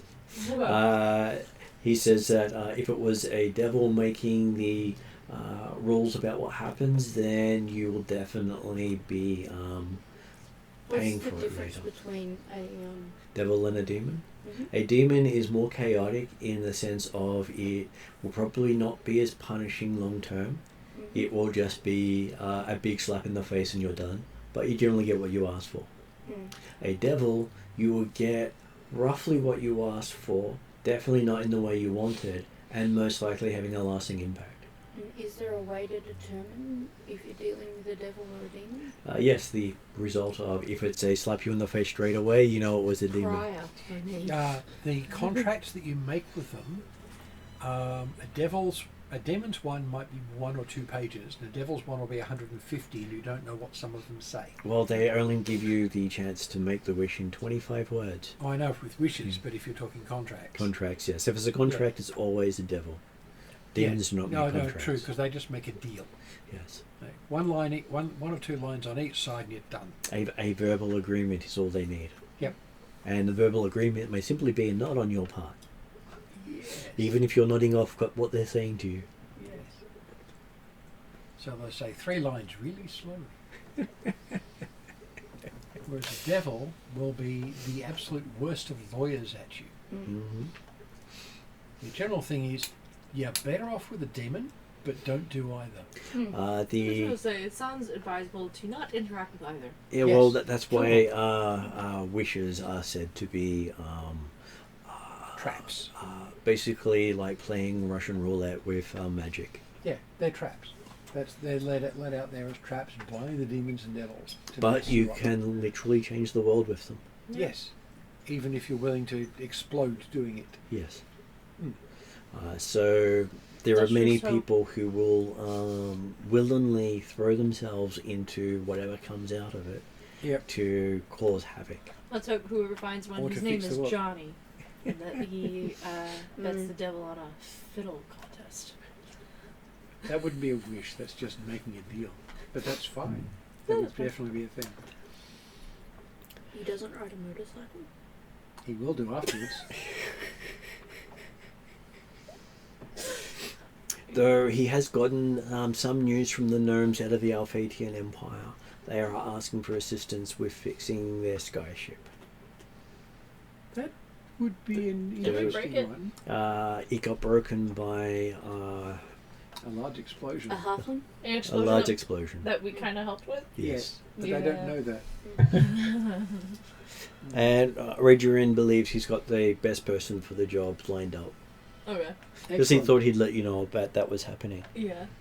Can we have a clue? And If it's- well, Well- Wednesday night. That's hilarious. 'cause Of we're the course, ones that of course, broke in. Reggie has got the best person available. He's got Dimitri. And Dimitri. Okay, so his comments on Norworld are the lands of ice and snow are heating up. That's just real life, Metaphorically- baby. Metaphorically or actually or both? Probably both. Probably. He does say that inside the Norworld area is Wendar, which is currently being overrun by undead from Denagath to its north. Mm. So there might be undead crossing the boundaries of Galantry, joining in that undead war, Mm-hmm. because they will have completely eclipsed Wendar when they do so, Yeah. which will be another fallen elven nation. That was the High Elf nation. That seems to be all doom and gloom. Well, since someone stole the magical artifact that kept them safe. Wednesday. No, Was that Friday. Friday. Okay. Would I just want to returning, blame everything on Wednesday. would returning Would this be valid, artifact honestly. Only because to Witcher's recovery? Yes. No, it would send the battle from the south in Galantry would then move into Wendar, and the entire nation would be fighting on both sides. Oh, good thing they don't have it then. Because a certain vampire lord is trying to get his hands on them, and it was believed that they were moved out of his reach on purpose. Calcrix whistles and looks up towards the thing. The Calcur's definitely not involved in that. No, she doesn't have two. It says the elven god by the name of Erendil was involved in moving the seeds around the world. Okay. So he has his holy symbol is the Cheshire cat smile. Oh. He's also an Alphatian god, Right. Okay. but he's an elven god. That's interesting. Okay. Yes, Friday night. For the most part, most of the party members have really horrible dreams about a Cheshire cat smile and nothing else whenever they try and Okay. recall what happened that day. Very interesting. So he does say that the Worm's Teeth Mountains are currently filled with dragons debating the imminent return of the greater dragon god of chaos, known as either Takesis or Tiamat, depending on who you believe. This debate's been going on for quite some time though. I was gonna say. Luckily, it's not trance, because it would still be going for another 100 odd years before they finish the introductions. Yes, that's true. Very true. Very true. Would this have anything? Oh no, never mind. I was gonna say, did Calvert share news of Bahamut, and now they need to talk about Takesis? Did I share what? Did Calcrick share on to the other dragons news of Bahamut and Takesis at all? She hasn't told anyone that. Well, I have a feeling that were she to turn up in the Worm's Teeth Mountains now, she'd definitely be questioned about her shield. Whether or not they would recognise it as being a shield of Bahamut is another thing altogether. So she would be pushed into one of the camps to lead it, whether she wanted to or not. I would think It so. wouldn't happen basically though, Yeah. because she's determined that she won't be taking a side in that sense. Because to become an avatar of one of the dragon gods is to give up your own life. Yeah. True. Yeah. Well, it's not necessarily that she wants to become or not become an avatar. She needs them to both stay where they are. The world needs them to stay where they are. And so her goal is to try and keep them where they are. And if they can't stay where they are, then she's then left with the task of bringing Bahamut through to balance it out. And he continues on saying he's had some conversation with the giants since they have started to communicate. Right. He was actually quite surprised that they have quite a good understanding of what's happening in the world. And they are looking for assistance in dealing with some of their wayward clans. Specifically those supporting the Master. Yeah. As the Master had roughly 4,000 giants on his side. Right. Yeah. So let's go and wrangle some giants, shall we? Definitely doesn't sound That like was another the possible hill task. giants. No, that was all the giant clans. Well, giants. The giants in general. Swaying towards our side because they don't want to see their people being enslaved by the Master. Is that correct? Well, if they're going to war, they'd rather go to war for their own purposes than someone else's. Yes. Which is roughly how they put it. That's fair. That's kind of one of the arguments Calcrix made to the hill giant that the Friday group met with, which was, well, A, if you go with the Master, you will essentially be enslaved, and B, if you're going to go to war, why don't you go to war for your own cause instead of for the Master's cause? Yep. Which means your words were passed on. Aha! You, So Okay. you had influence. you had a broad effect. And yes, I did write that down. That's very good. A good thing that you remembered.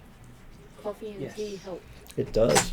And the last thing that he mentions is that there may be some secrets back in ancient Blackmoor, and he has got access to a doorway there.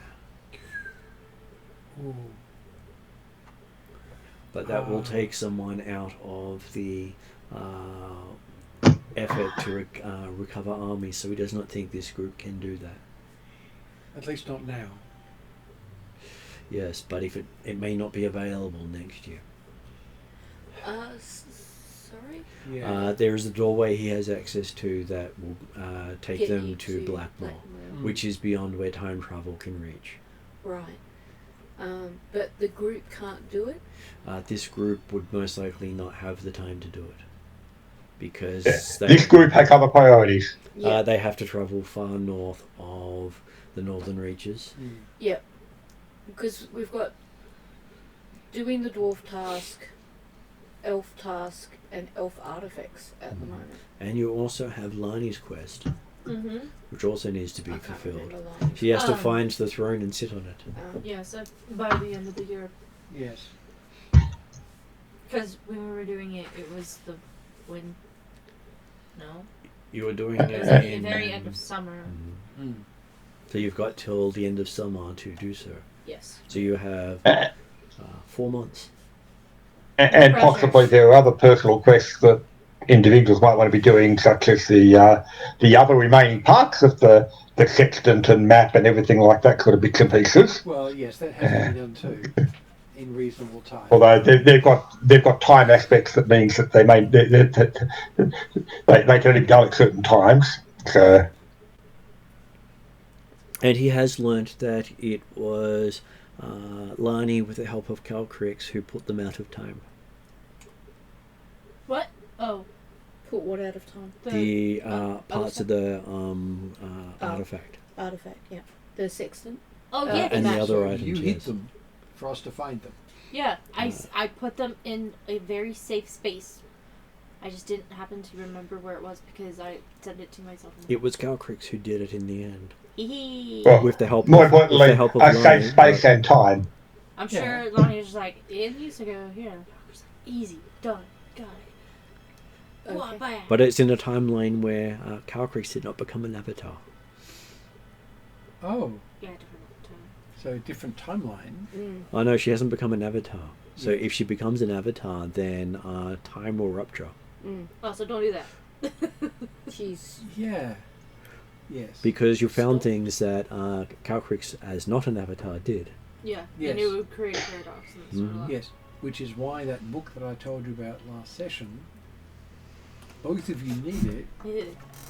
because one of the things, it's a book written by the Nithians, oh yes. which means I have to teach both of you Nithian, which means Didn't you- learning it myself first, which I've done in my downtime. Didn't you grab that book when we were in the temple?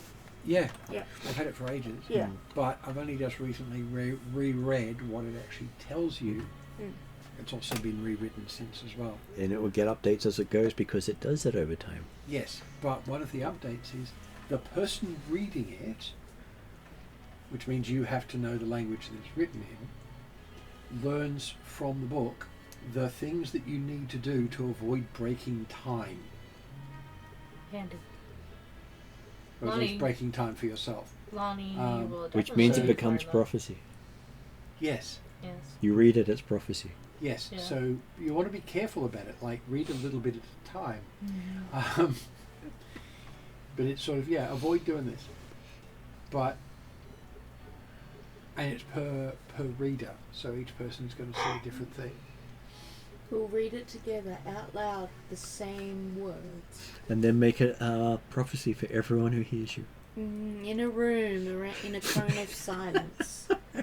Yes. surrounded by it. Well, luckily Calcris can read it aloud and not make it prophecy, but if Lani did, then it would be prophecy. Yeah, Lonnie's not allowed to say things out loud sometimes. Yes. Just sad. Or sometimes because of the language she's like. I'll see you when you complete that. Oh crap. Now I have to make you complete that. Otherwise Yes. I can't see. And you have to survive. Yes. Because that was an I will, not I might. This takes out such a good thing for Lonnie, where she just goes, "Don't die." It's like, okay. And if Yeah. you get angry with someone and say, I'll see you in hell, it's like, Damn it. Well, fuck. Okay, maybe we're just visiting. Well, Don't die. someone This can doesn't spend mean time in hell and not be dead. yes, Oh, but exactly. Lani has to make sure that person and Lani is in hell at the same time. Yes, even if it's running away from something. Mm. Yes, but don't die also doesn't mean they're not going to lose limbs. They just have to make I'm sure not not dead. to die. I'm a quadriplegic, but I'm not dead. So is that all of the quests we got in front of us at the moment? That is what Lani's- has been discussed. Actually, that would be Throne. interesting. Though there is Quadriplegic a mystic. sideline Mystics for are psionics. They don't have Calcrix to casting talk requirements. to some of the gods. Mhm. You've got quite a list of gods you want to talk to. Yes, I do. Luell has quite a lot of elves he needs to get on his side. A hell of a lot. And he wants to make sure he doesn't bring the shadow elves into the war. Yeah. While still recruiting any shadow elves who are willing to fight. Yes, but shadow That's not elves gonna be without easy. the technology. Well, yes. But these talking to the gods, they're less quests and more Oh, just they- things we need to do. They become Well, quests in their that's a own quest right. at that point. Okay. Because getting their attention is one thing. Getting that's a answer out of them generally requires you to do something in return. Yeah. Hence the quest. Yeah. Yeah, I'll tell you this, but you're going to have to do Can this I now. owe you after the war with Master? One eye. No, I want your soul now. And Drachnimir is going to have to do some stuff for the Atruaghin. Of course. Sounds like he's gonna be a little bit busy. Because he is technically their commander-in-chief. And they expect results. And he's the only one of them who has real-world experience with other armies besides their own. True. Very true. Which is why one of the reasons he was voted into head office. Besides that, he had the biggest army behind him. Yeah. Yeah, that It's a little helps. different. It wasn't the size of your army, it really was you that we were interested in. That's right, yeah. Yes, but you without an army wasn't useful. You needed to have the army. Becoming a half-dragon also got him a lot of prestige with the others. Yes. Plus, dragons particularly like him too. That already happened. That happened after he became clan chief of chiefs. So. Okay, yes. The person who pushed you into the position knew what was going to happen. Yeah. That would be Drazzle? No, it would be a Atruaghin. Oh, right. Yeah, he had some subtle forewarning. Subtle. Very subtle. Yeah, you will become the chief of I will make you. Yes. Yeah. I have plans for you, You don't suck have it a up cho- you and don't have a just choice, get it Bucky. done. Yes. Well, you are the longest-serving Atruaghin who survived outside of the nation. Yes, that's true.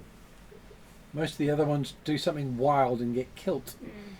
Or they take go up, home. or they take up metal and get themselves And- excommunicated. Yeah. Yes, they become Corrupted. non-Atruaghin. Yes.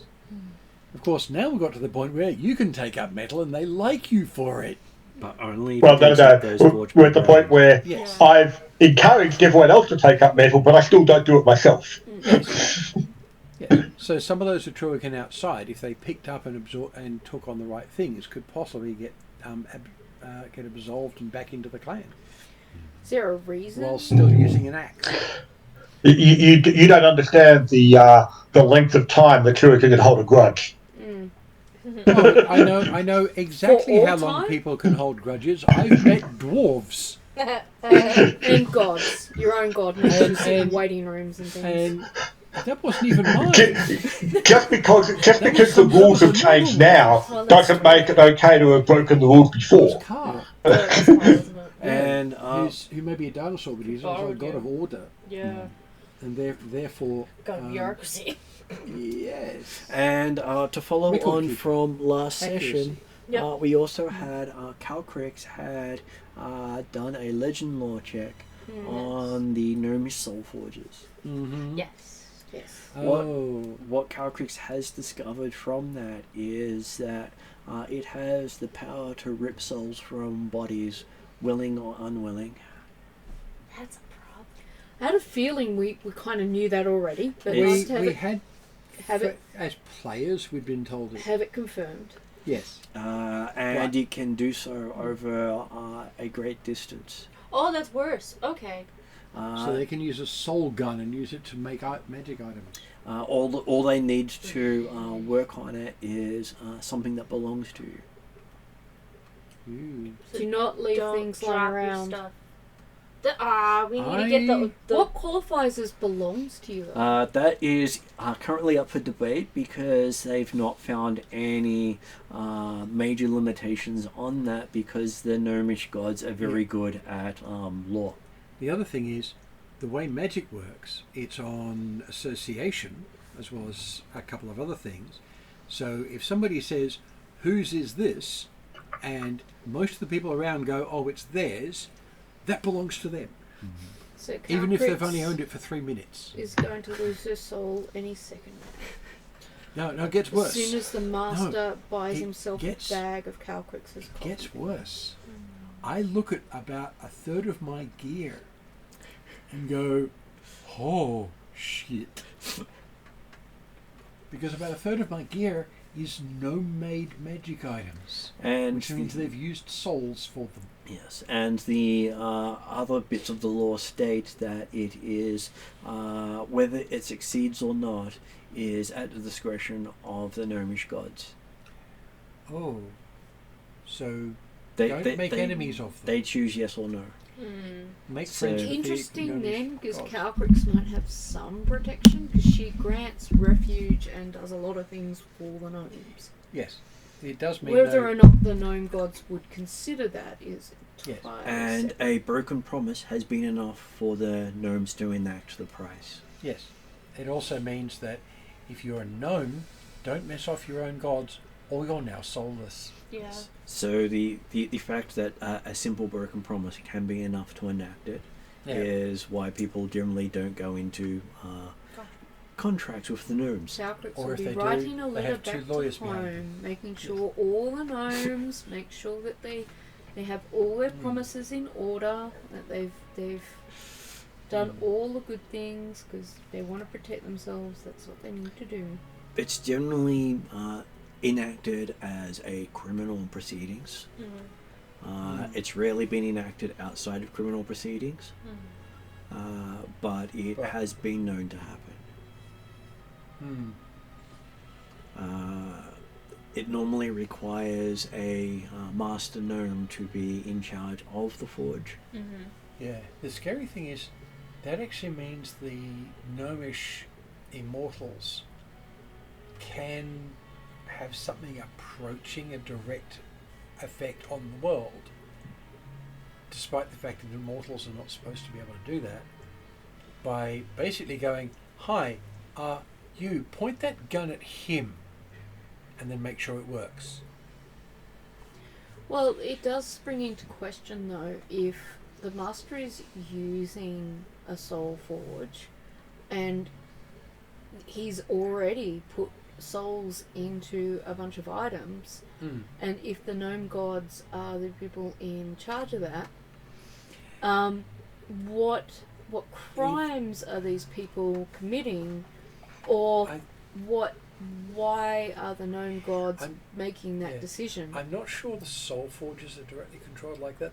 The ranged soul sucker is controlled right. by them. The So soul it's forge, is that a separate? it's a separate item.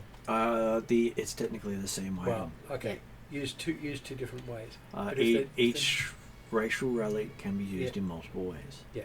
If So you- if they're only using the soul forge part of it, the gods don't have a part in that.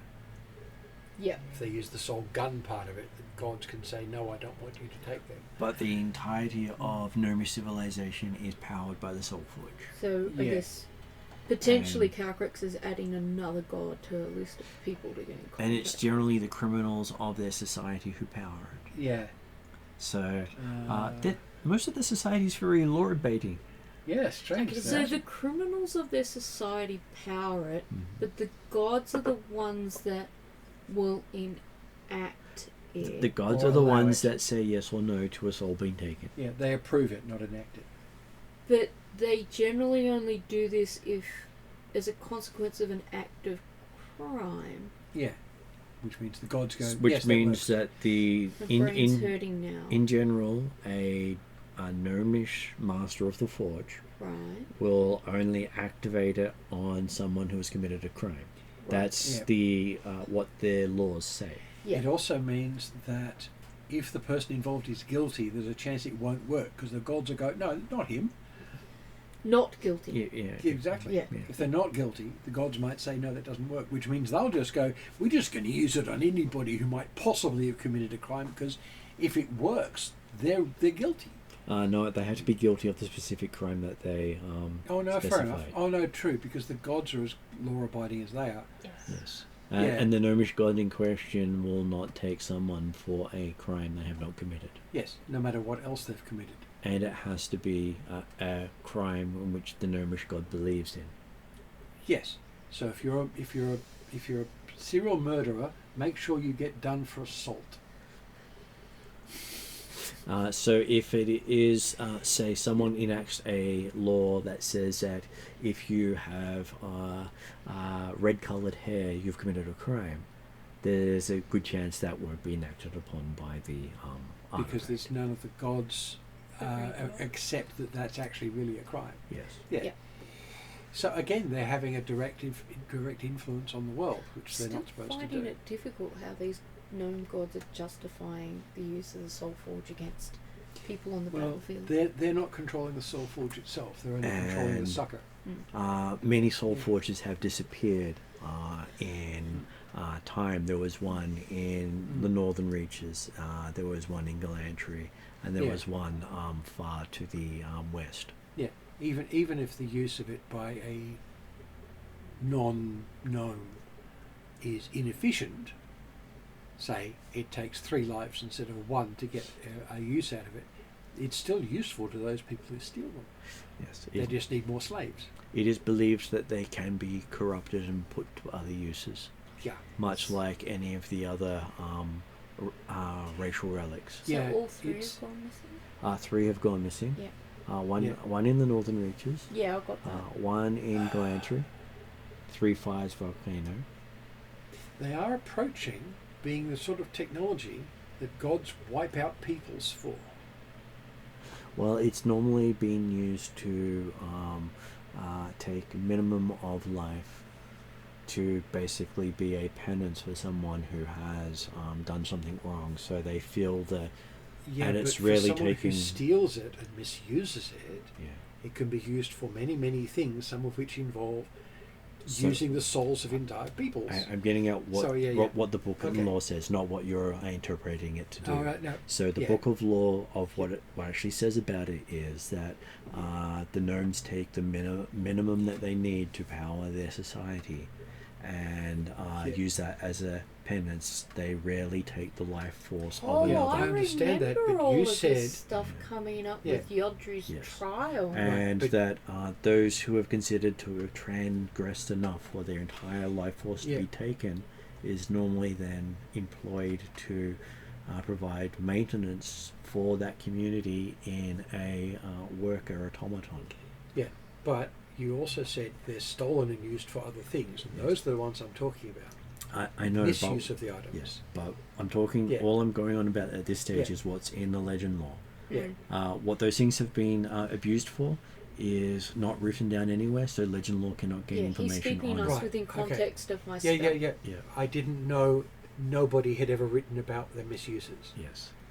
from what you were saying, it implied that there was known things that they've done. I was trying But- to give you yeah. a broad understanding that there was knowledge of Yeah. something happening, just not what's actually happening. Yeah, but Just that they also would write down that other relics can be abused in a similar sort of way to be used against what the race had built it for. the point of my statement was Blackmore's technology was also misused, Yes.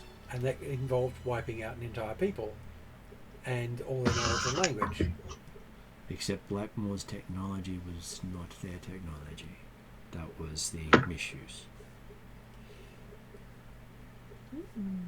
Then why didn't they just take it off them Because instead of destroying them? That's Because that can that's a be lot done of- because they've that's a done lot that. of what ifs.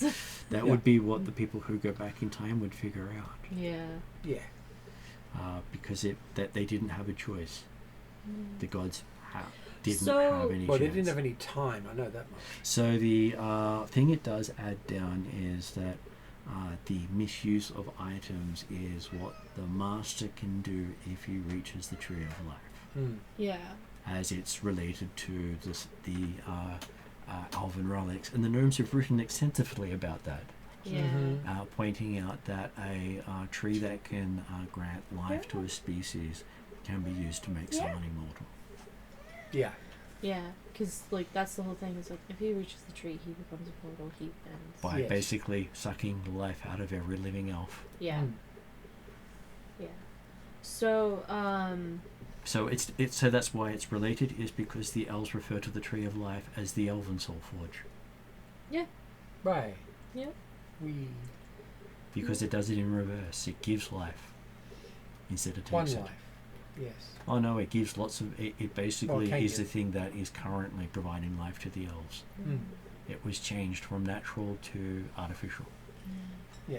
So for us in our group, the priorities, I think, we need to get the elves on board. I don't know if we can still help the dwarves. It's worth a try, though. No one else can, because no one else has access to the No Dwarven one has- King. Yeah, no Yeah. one else has access. So like we should I definitely. mean, it's the sort of thing that, Yeah. yes, we're likely to be on Yes. a backward foot a bit with the dwarves if they were expecting help and we didn't get there. But it's certainly worth the effort of going there, finding out what the situation is. Yeah. Well, you've been And- told to only go there once you've dealt with the Underdark Yeah. problem. Yeah, so So if you go yes. there without going to the Underdark, then you will have angered the Dwarven King. if Yeah, I there's no point doing remember it rightly, the discussion was they agreed we needed to solve the Erendi problem first, then do the Underdark problem, then we could come back to the dwarves for help. yes. So we've done the Erendi problem, now need to do the Underdark problem before we can go to the dwarves. But at the same time, I can't remember the exact wording, we have to do something to do with the elves, and then there's also the elven artifacts at the same time. Yeah, that was my other concern too. Of like if all these artifacts popping up and all this talk about artifacts being misused, that seems like a problem. That we definitely like it's close to Darrigan, of course. The worry would become that these artifacts somehow make their way to the front lines and then in these skirmishes they end up on the side of the master, and the master then gets access to different things, even though they're maybe like small tinkering things. Enough of that It's still can there. then be put together to something back. Well, if he gets his hands on anything that has the life force of the Tree of Life And then gets and takes it to the Soul Forge, then he gets it. He wins. Basically. Because anything that belongs, then that was why there was a link. yes. So I kind of feel like the elf artifacts are very, very Hey, buddy. immediate lead. Check his That's- leader. It's a good start with, yeah. Kind of, they're here in the city right now. Yeah, exactly. Like they're here right now. We could probably try our best get them out of here, because yeah, if he gets his hand, if that makes like even through daisy chaining their way out there, that's too dangerous. This needs to be taken care of right now. Because Redring has other groups doing other things far away. Of course, there's other concerns. But in terms of overall global impact, my vote is do the stuff in Darwin. Your vote is which? To find the elf artifacts.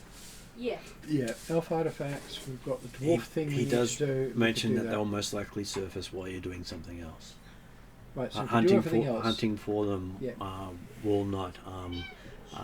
They won't pop up. Will basically be something you'll have to do the entire time anyway. Yeah. Actually, there's a point. If we're explicitly hunting them, people will notice this and keep them away from us. True, we don't want that. If we happen to encounter them by accident, we'll get So more of them. we'll just know that we have to Keep an eye out. be We'll on just keep top an eye out of as we it. go. Yeah. So, Underdark dwarves, recruiting elves. He does recommend doing the elves first because you can get to the Underdark through the Elven Forest. Yes, there is that. That is it's on the way, which will save us some time. If you try to go down here, he thinks you might encounter some We'd have unfortunate things. Well, the thing is, we'd have to go through the elves to get to the dwarves anyway, or the Underdark. Well, So he says the entryway that they have here is known as the Dungeon of the Mad Mage. I was going to say, there's a nice convenient location right here. But they have an entryway here. What was that, Jeremy? I was going to say the fact that, yes, there is an entryway to Dark in Darrakan. Yeah, it's not. But yes, it's not necessarily the most direct entry. Well, it's seriously not the safe entry. He says, relativeness of safety, it would probably be at the extreme end of not safe, but that really depends on where you go, because he can't really vouch for the other entryways. Right, so what we need to do But in also get cases, someone to tell us what if we level go it's at, down make sure through it's high. the Dungeon of the Mad Mage and we make it to the bottom, we get credit points when we get to the Underdark. Yeah. Yes. Though it may take you months to get through. Yeah, let's not do it that way. Yeah, going that way, that would be that. Yes. Yes. Going that way, it may be direct, but if it's not fast, it's not useful. Oh, he says that's the least direct way, but that's the closest. Right, so the fact it's closest is functionally meaningless. Yes. Yeah. It would probably take about 3 times as long as the furthest entry point he knows. So, Dungeon of the Mad Mage, you're mad to go that way. That's why he got the name, he says. Oh. Because mages go down there and they're all mad. Yeah, that's definitely how that got that name. It's a good thing I'm not a mage, isn't it? Yeah, I just look like one if I'm given enough time. Mages be crazy.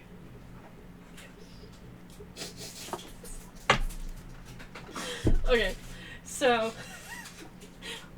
go talk to the elves. There's apparently a connection to the Underdark in what's known as the Weir of Alfheim. Okay. Right. So go It's a river that goes down into the Underdark. Okay. Perfect. Okay.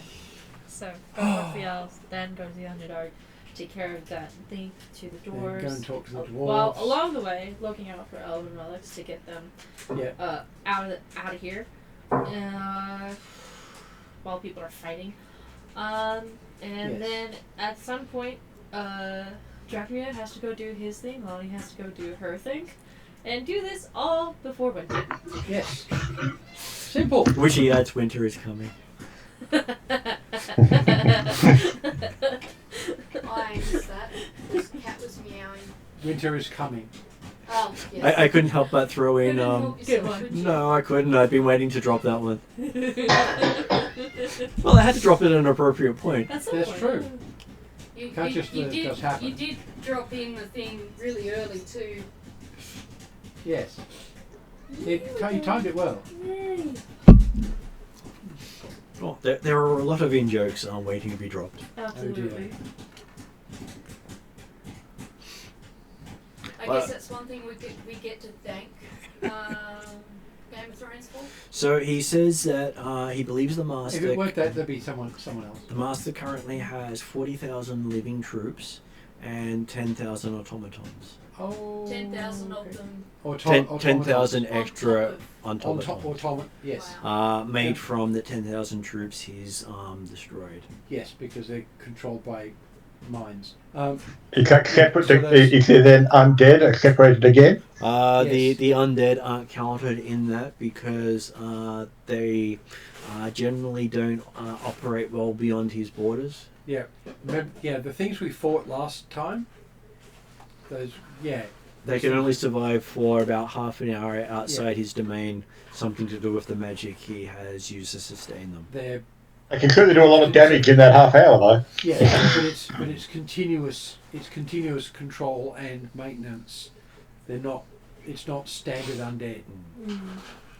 Which is why if they're close to his domain, they resurrect. Yeah, because they're much closer to the control. Because technically his domain is the equivalent of the Fey Dark in this world. Ah, gotcha. Yeah, Popcorn? Yes, thank you. Popcorn? I can be forced. I believe it is salt-free Popcorn? popcorn. No. It's reduced salt. Reduced popcorn. Yeah. So unfortunately, So it is sad reduced salt. times. Just kidding. Oh, Ariadna has to avoid salt. I think popcorn's good popcorn to me. And unfortunately, popcorn gets stuck in my gums Hmm. to the point where they like to go over the top of my tooth, and I can feel it between the root and the gum. Yeah. Ooh. I like popcorn, but I shouldn't be But- eating it. Yeah. Okay, so yes,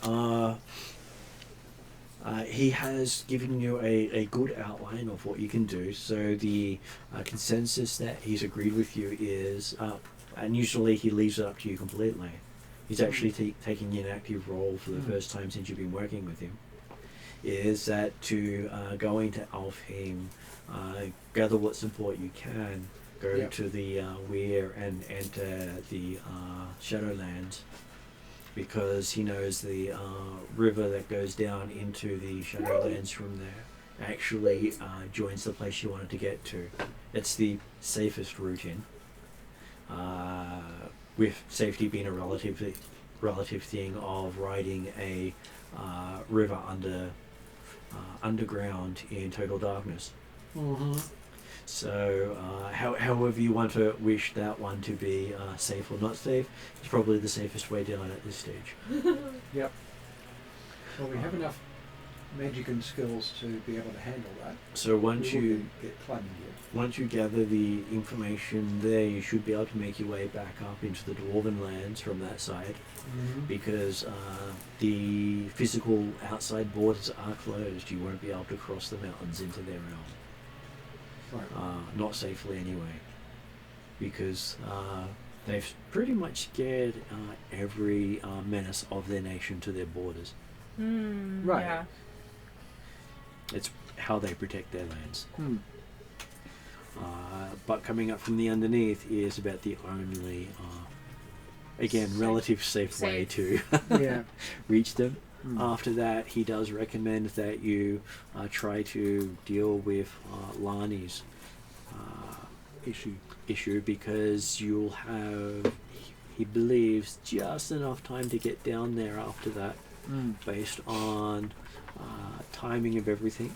Oh, it's easy Give enough. or take 2 or 3 weeks. We should get some elven stuff on the way. It's easy enough. Just head back to the island full of terror and go sit on a chair and put on a silly hat. That's all it is. Yep. Island of what? With some little Terror. details. Terror. Yeah. Yes. Isle of Dread. Isle of Dread. Oh, yeah, yep. And he does have Friday's group lined up to actually communicate with the Primordials, Right. as they have a special skill set of mixing of elements. Okay. Basically done through the Alphatian way of teachings. We Yep. woke him up. Um, You're welcome, Friday. By the way, you mentioned, and you told me which one it was at some point. a spell for redoing your elemental associations. You can also do that through a elemental craft. So if you want to, if you've got a craft of fire, you can change all your things to fire if you wish to. Right, which means picking up another secret craft. I've already got 6. Yeah, but there was a spell that you mentioned which one it was, and I can't remember which one it was. It's in the elements one. The one that is about combining elements has that in there. Right. It's about stealing the element from someone else and replacing one of your own. That's Tiamat's trick. It is. That's why it's part of the elements. Because she was the one of the first masters of that. Right, which means I just need to nick an appropriate book and copy it out. Renduin's happy that he's got enough minions and other staff located around Darrican to pick up all these extraneous elven magic items and artifacts that are popping up. Well, he does believe if you see some along your way to divert and grab, That's what I put down. but not to seek them out. We're not actively searching for them. We'll collect them if they come across them. Yeah. So he's basically giving the same to all his other groups. He has about 6 other groups going around doing stuff for him at this stage. And I gather the map comes in at number 4. And he does recommend that you be careful when checking in with various gods because there may be more obligations than less coming your way. Right. Oh yes, it would be. Yeah. Because technically the world's in crisis right now. Because and they all need their agents. Calbrix is happy not to check in with any of these gods until after the war has been done with. Yeah, unfortunately, I have a patron. The only Sounds like a warlock problem. the only god I it's think not a that I'm demon. actually owed to is the Great One, the dragon god. I haven't sworn fealty as such to other gods. I've merely done tit for tat type trades. Yeah. We normally only want to do fealty to one god at a time. or to a pantheon. Or to a pantheon. At which point you're sworn to take orders from any of them, sometimes all at once. Yeah, but you still get to have your favourites. I'm just in obligation to the god of death. It's fine. Yes.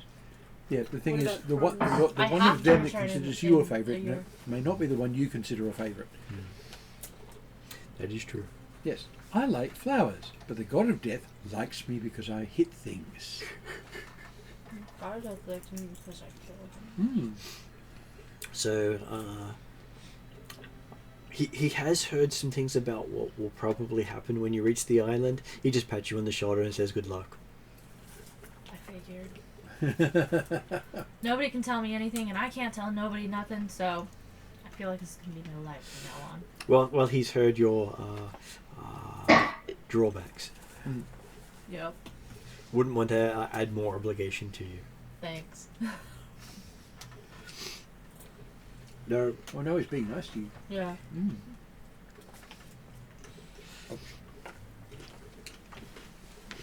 He does say that Druzzle has helped with some advice. Yes, he has. He's been very helpful. Whether or not I always remember it, it's a different question.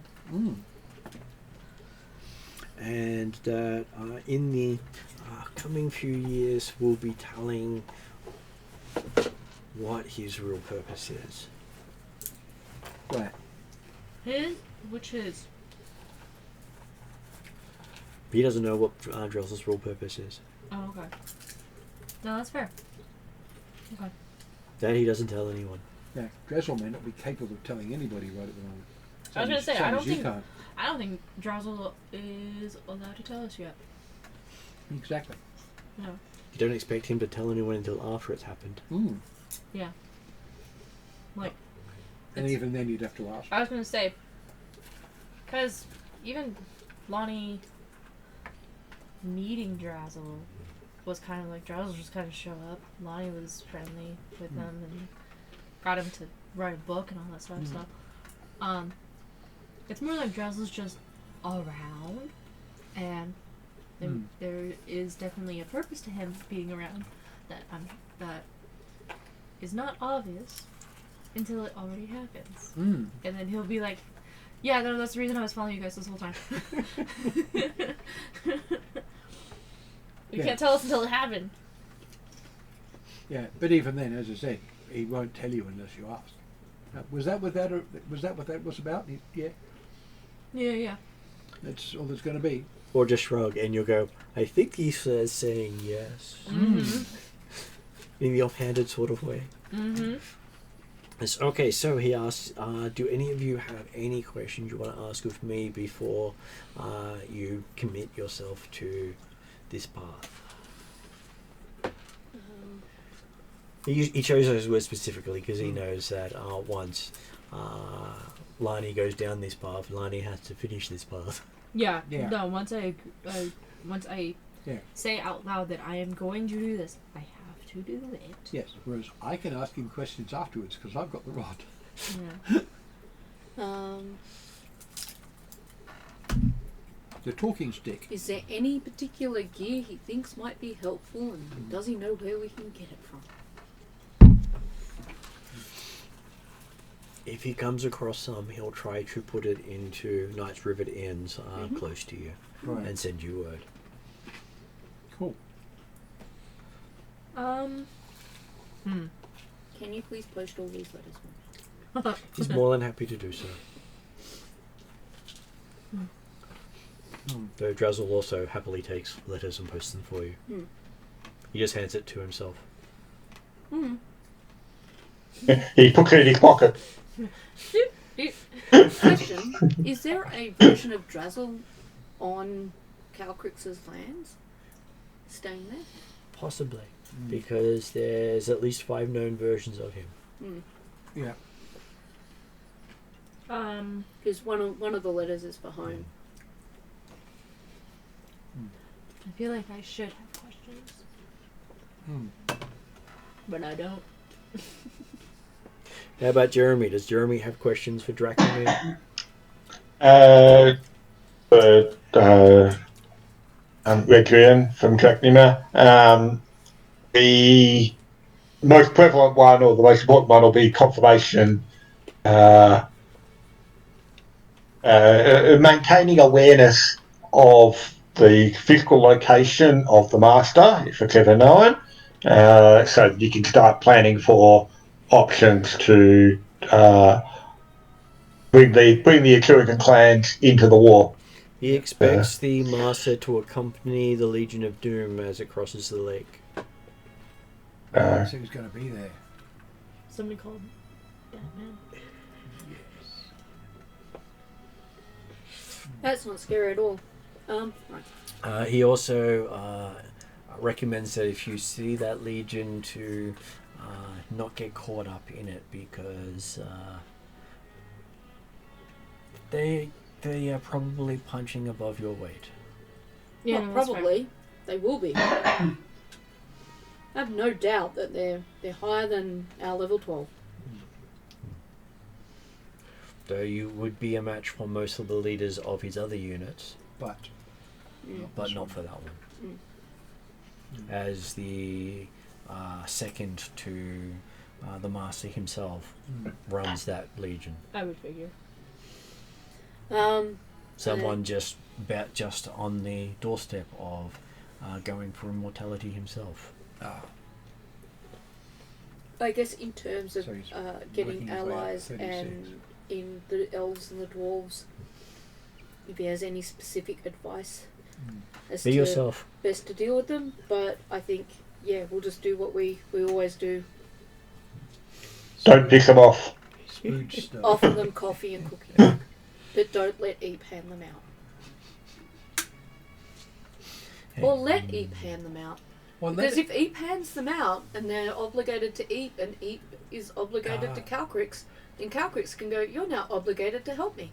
yes, but if you tell E, these are gifts explicitly from me, could you hand them out for me? Mm.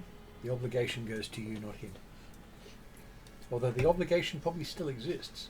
I'll have an obligation. There may to be eat. 2 obligations. Yeah, that's the problem. Well, because you're asking him to do something and he said yes, so there's an obligation.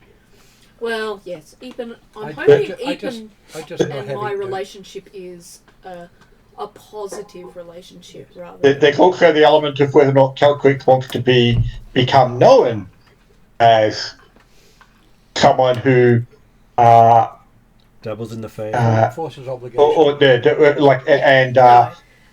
But it forces an obligation on people without their awareness. I'm sure everybody here knew that she was just musing this as a light-hearted thought. The not other as GM an said that'd be actual- quite successful. Well, we hope so. Absolutely. Yes, yeah, probably. would During be the dark successful. side, we have cookies. Yeah. Literally.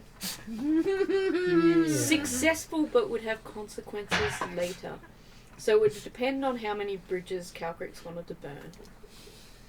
And burning a bridge with the entire elven and dwarven races, probably not big bridges. Well, it would she's definitely willing to add burn the right now. don't deal with a dragon into this setting.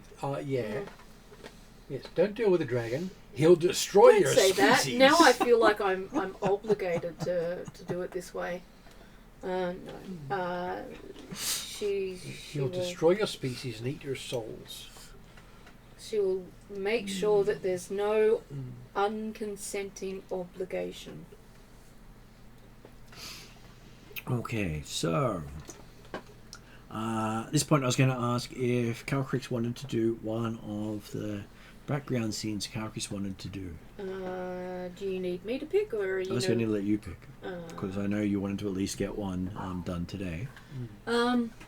Because the others got to do theirs last session. Yeah. And I've I closed set my up to computer. give you time to figure out what you wanted to do this session. Well, there was. I did want to go back to the Lady of Shadows and do a proper dragon greeting scene where she's technically a dragon, and before Friday's group went Obligate to her, themselves further. Yeah. So I know, but then there was also the one where she did the talk with Eep as well. I have a feeling though the talk with Eep won't be as productive until I've had a talk with either the Lady of Shadows or the Queen of Darkness. And just think, the Wednesday groups also dealt with the Lady of Darkness. So there's all 3 groups have actually met with a greater dragon and completely dishonored themselves in front of them. Yeah, so it's Lady of Shadows that's Lady the of dragon, Shadows, isn't yes. it? Yeah. So we haven't yet. I know this group has as well. Oh. Every group that's met her has completely dishonored themselves in the dragon world. Probably like to do the. And I had nothing to do with it. I hope. I'd probably like to do the flashback scene with the Lady of Shadows. The question will be is she was trying to decide what gift to give her. And hoping that's enough. So I didn't get to have the conversation with you. From a dragon's perspective, is it the higher value of the gift in terms of monetary worth, or power or sentimental worth that will matter, or does it not matter as long as it's got a high value? It's more that it has a value.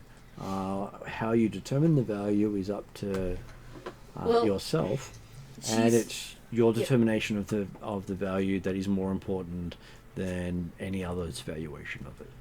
Well, she's got things like a pearl of power, which may have been no value at all to her, but then she's also got some of those dragon-shaped sapphires from her very first interaction with When you first played her, when she first played, which to her are worth billions and billions of gold, but they're just little sapphire-shaped dragons. So, she doesn't know if parting with that will be that kind of cost. I guess I will have to role play it and see how I go. That's how most of them find out. Yes. I rarely give them insight until the actions are done. Yes. So yes, this group finds themselves also present.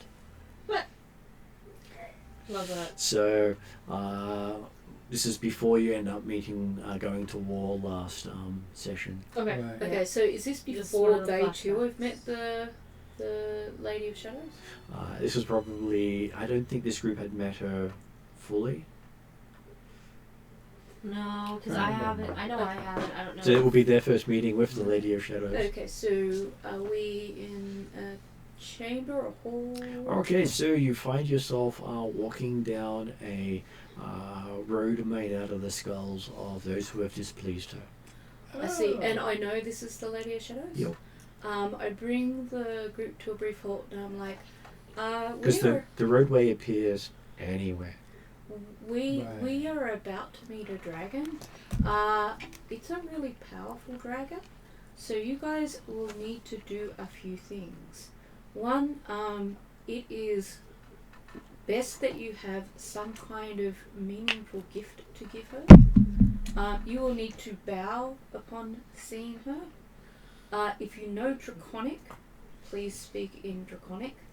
If you don't know Draconic, I will apologise on your behalf and explain that. Unfortunately, you are not worldly enough to know Draconic. We're good. I say I know Draconic Yes. in Draconic. Lowell will In- probably be one of the best placed in people. native Draconic. And you hear from Death to the Infidels! Thank you. Shush. In Draconic? In Draconic. Yeah. Okay, do I know what would be an appropriate gift for this particular dragon?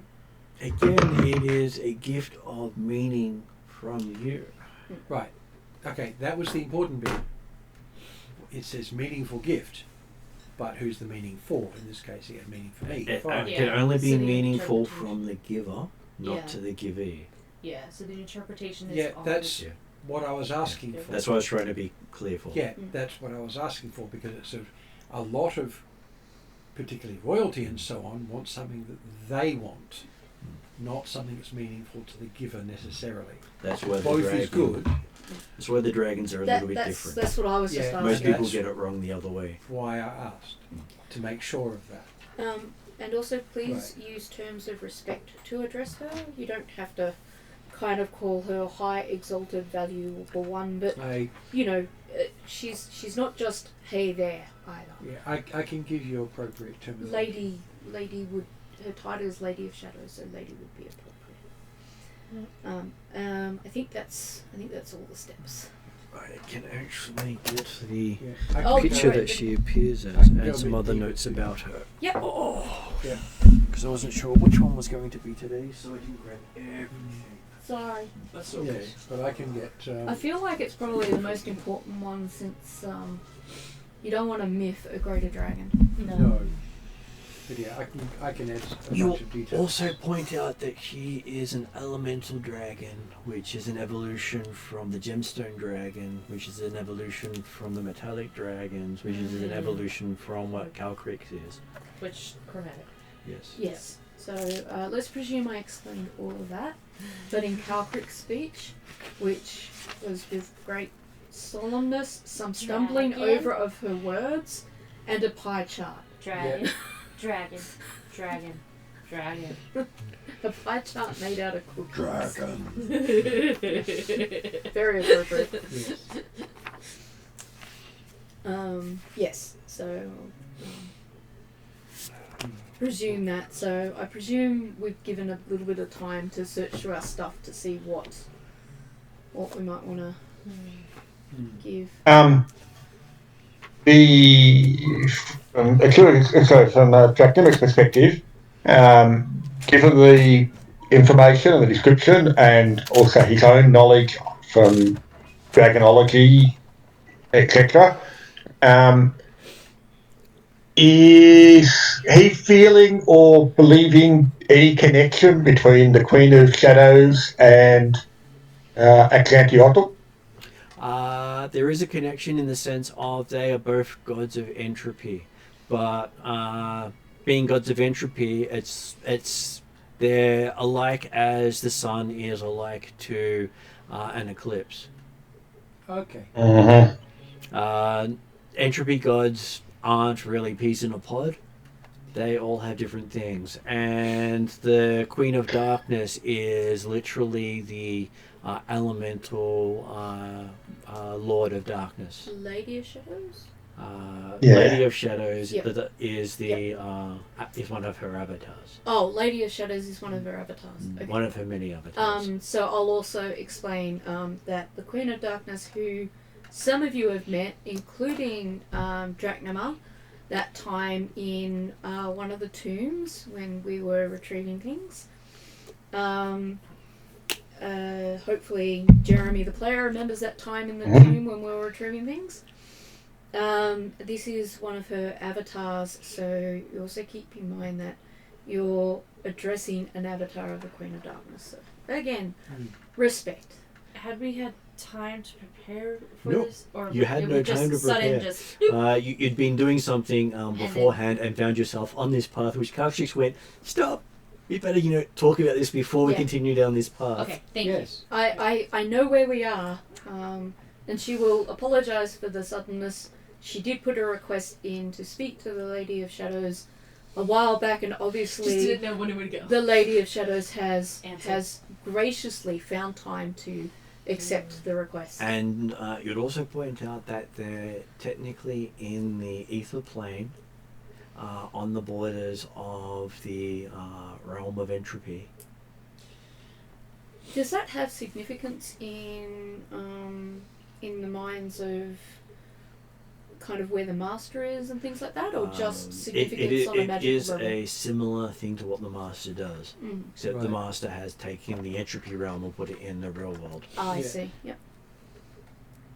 That's Where- actually good to know. Whereas Yeah. she is one of the gatekeepers of entropy.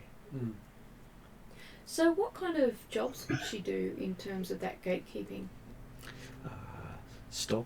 Keep out the riffraff. What would Right. she consider riffraff? Adventurous. Pretty much. Us?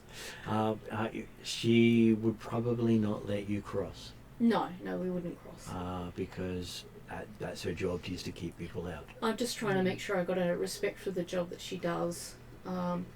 And you know that the skulls you're stepping on are those that didn't respect her enough. Yeah. In case you're not nervous and anxious enough, behold.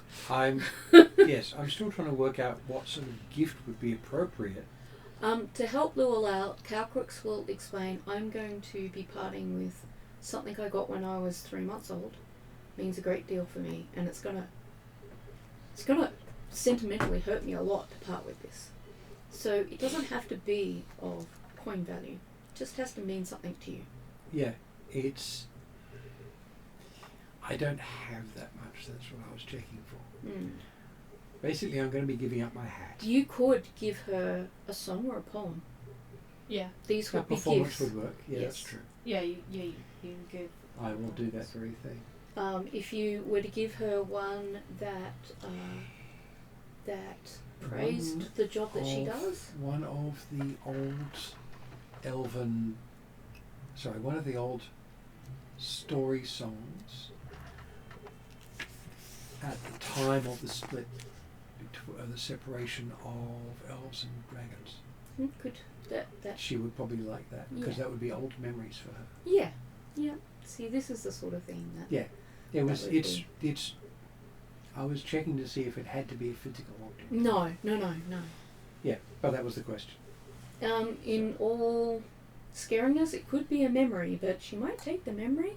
And I've had experiences where if they do take that memory, it is gone for good. So I just recommend something like a That's performance. why sharing a memory is better than giving one. I know. Yeah. Well. Just wanted to make like, sure. It's like any fae. Don't gift them anything because they'll take it. Dracnomir knows that quite well. Yes, he does. Yeah. Extremely This is well. why Calcrix is pointing out, don't give them the non-existent item, share.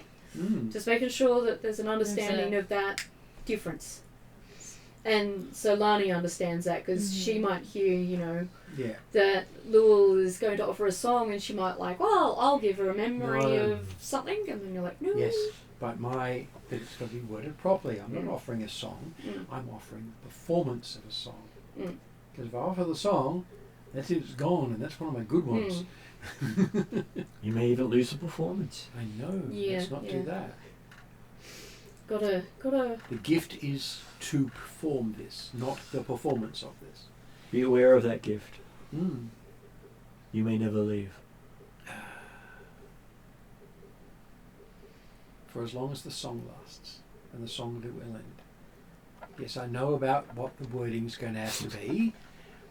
I'm really nervous now. I have explicit skill and expertise It's more in difficult dealing. Yeah, Yes. I've with the explicit. Fey Dragon. I have explicit expertise with dealing with Mm. Fey nobility. Yes. This sort of wording is exactly what my skill set's for. Okay. So, I'm not going to make those mistakes. Mm. once you've made your choices of what you are willing to do, walking up, you see what appears to be a small little mansion at the end of the Skull Road, with a fountain in the centre. Right. Before you actually reach the little thing. Well, it's a red liquid. Of course it is. Well, yeah, duh. Yeah, what are you gonna put? Regular water? No. No, of course not. It's purely decorative, right? No, I can smell it from here. Is it purely decorative? No. Calcrix is still going to tell herself it's purely decorative. You guys, Yep. Michael. Yes. Heap. No drinking any of that. No. Unless it's Eve offered. will not be taken close enough to the fountain to stick her tongue in it. And Calcrix, although normally tempted to do that kind of thing, is definitely going to refrain. And sitting on the edge of the fountain is what you take to be one of the Scandinavien, or the Blood Elves of Hollow World. Mm. Except there are no demonic sigils or other forms of worship on her clothing. Right. So she just likes the look. So Does- to give you a look, Mm. a drow without any forms of demonic symbology. No Cool. runes, no faces, just a dark setup. And Yeah. Can the other camera see that? I Yeah. believe I've showed That's you right. the I recognise picture. Yeah, and not the coloured tattoos of a shadow elf. It's Shadow Elves are generally not black-skinned, because that's why the Yeah. Scandinav and the Blood Elves are, because they're That in the was constant sun. yeah. That's one of the things that's actually hard to pick from the art that I've seen, Mm. because they're depicted as if they're black but with extra contrast, so you can actually see them.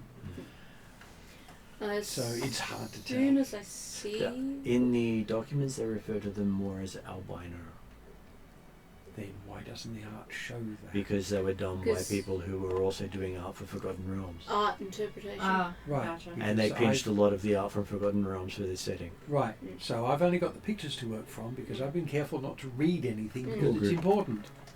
So yes, that was why I was So stating that specifically. It's So the art that I've seen is one hard to interpret, and two flat wrong. And most of the white hair is generally a sign of Shadow Elves Right. instead of the Blood Elves.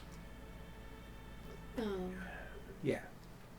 So she's got a mixture of the two. Yeah, I was going to say, so it sounds like she's taken features of both. That she both. likes the look of and just gone. Well, I guess if you could polymorph into anything you want with no cost, you would do that. Yes. And the clothing does resemble I can. more halfling sigils than it does anything else. Oh, that's cute. Mm. It's nice. Interesting, actually. Interesting. Yes. Yeah. Well, the elves did teach halflings how to read and write. Mm. Yes. Yeah. Strictly, I could do that because I've got a hat of disguise, but I'm not going to right now. Interesting. And Calcrix had warned you previously that this is one of the forms of the Dark Lady. Yes. Mainly because people only see her other form once. Mm. And usually while they're being she eats people? No, kidding. or being fed into the fountain. As soon as I see her, I will pause and I will bow I will do respectfully. the full formals. I will follow along with what I will Calvert give is each doing. of you a society roll. I don't know what a society Culture roll, roll right? is. Sorry, culture Yeah, roll. Cultural roll. So I don't have my stats in front of me, unfortunately. I still haven't gotten to. We'll see if I can open it again. Apologies. I almost kept printing it, except my printer wouldn't talk to me. Yes. Culture with an expertise dice, specialization, etiquette. I believe you get a I think I'm plus good. 6 at this stage. So that'll take me up to 19. Yes, I will 22. formally enough. introduce everybody. Well, it was Calcrix who was invited here. I was going to say, is But- that... So it'd be up to her to then invite everybody. Your invite or Well, introduce? to introduce. Right. Yeah, I Well, was if going to she's say, gonna do- I think if I was the one invited, then... I'll leave it up to you how you decide to do it. Well, if I you was- specify that it'd be best that you do all the speaking, then I'll let you. And how did Drachnamir go? I got 22, but I did ask a check question. Yeah. Except, like, obviously, the uninitiated understanding of Atlanteotl and other entropy, they'd all lump them together as far as uninitiated tribesmen would be concerned. Drachnamir obviously has a better understanding of how entropy and representatives of entropy might interact with each other, i.e. they don't necessarily work together, they're quite likely to be opposed to each other. Is that accurate?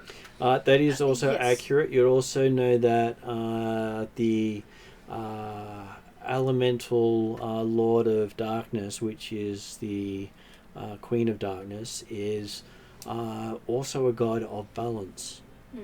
So her role is to keep the other elements in check, as much as the other elements are also about keeping things in check.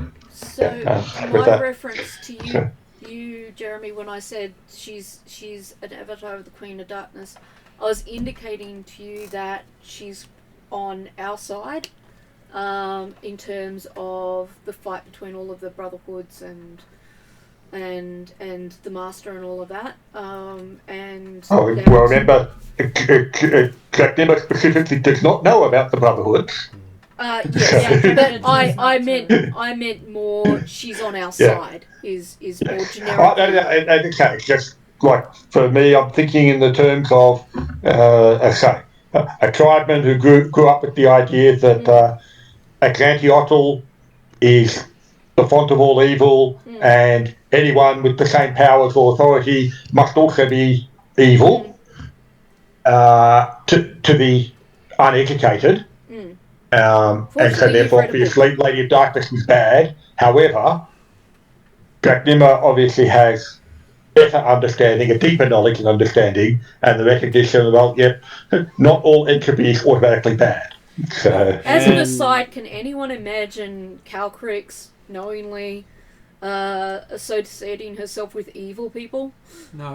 And from evil people from the faking Atruaghin's perspective, the Queen of Darkness is someone who helps bring about change. yeah. And from the Atruaghin perspective, that happens on a regular basis. So it would be someone that they would not hate, They would but not, appreciate but not see. Yeah, because obviously she's not really someone who's actually part of their pantheon as a general day-to-day thing, but recognise the value in the other situation. Yeah, So, as I said, yeah. appreciate. But also considering the Atruaghin taking outcasts, she's also someone who takes in outcasts. So she has a belief very similar to what the Atruaghin people have adopted, even if it's not the belief of the Atruaghin gods. Yep. Cool. In terms of As I said, 22 on culture. what Paul was saying, I'm going to presume that since I was the one that asked for the meeting, that it would be expected of me to at least introduce us. But once I do the introduction, I would leave it up to each individual to represent themselves. So if Lul wants So to how do you introduce each of the other 3 members? I'll introduce Lul first as being all of his titles, but not like all of them, like the major ones. I can't remember word for word what they are. I'll leave out Pretty There's Boy. only about 4. Well, that's a description, not a title. Yeah, I was just being It would be funny. amusing if it were. And A then, Fae could make that happen. I know. Let's not go there. oh, actually, can I just What I would reverse have that to do. for a sec? Sorry. I would actually introduce Drachnama first because he is a half dragon. And in terms of Dragon Society, Twit cat. are you okay? Yeah, he just knocked over a box, and me grabbing the box made him run. I saw the box start to go, Just Yeah. and I stopped miniatures going everywhere. Yeah, so I'd start off with Drachnama because he's half dragon, and half dragon takes precedence. takes precedence over elf or human. Though you'd also have Drazzle there too. Pardon? You'd also have Drazzle. Drazzle there too. Well, if Drazzle's there, then Drazzle, then Drachnama, then Lul. Luel, then sorry, Oh, Lani. nice. If it's appropriate, Drachnima can be arriving in dragon form. Yes, it would be entirely appropriate. Because then as soon as you're done with Dracula, you go through Dragon Bloodline, go to Yeah. Elves next. So. Yeah. Especially one closest Yeah. to dragons. And yeah, yeah, who's also a dragonologist. exactly. Yes. Yeah, so it would take Okay. And at the end, I'll say, outside of their titles, these are all my good friends, and they have been Yeah. assisting me in Especially since the quest against the Master and the quest to keep balance within the world. Plus, it's the first one and made by them. Okay. It's also modeled by another one. Listen. Yeah. Just waiting for Paul to finish Sorry. because this Yep, mic yep, will yep. pick up Pick everything. up everything. Okay. Yeah. Sorry. She. Too damn good. Sorry. Oh, good. I'm just making sure I don't talk over people. Yep. She thanks you for your words and for reaching out to her with questions. And did you offer a gift at that point? Because I got distracted once with I've done the everything else. introductions, I will then, in honor of Dragon Etiquette, offer this gift, and I'll proffer forth one of my little sapphire dragons. When I was lost and very lonely and abandoned, I had the fortune to be taken in by a group very similar to this, and this was the very first treasure I acquired, and very first part of my hoard. And I offer it in due reverence of her position and her stature. Caracrix looks very earnest and goes, I hope I'm using all the right words. Offering her coffee now be okay? Offering coffee could be the gift in itself. That's a good point. Yeah. Coffee means stuff to you now. It does, yes. And it means an important thing between you and her. So it might be worth doing. It could have been. Again, You could have done that instead if you wished to. Okay, well, I will offer to serve her the very first brew I was able to bake from my very own magically imbued coffee beans,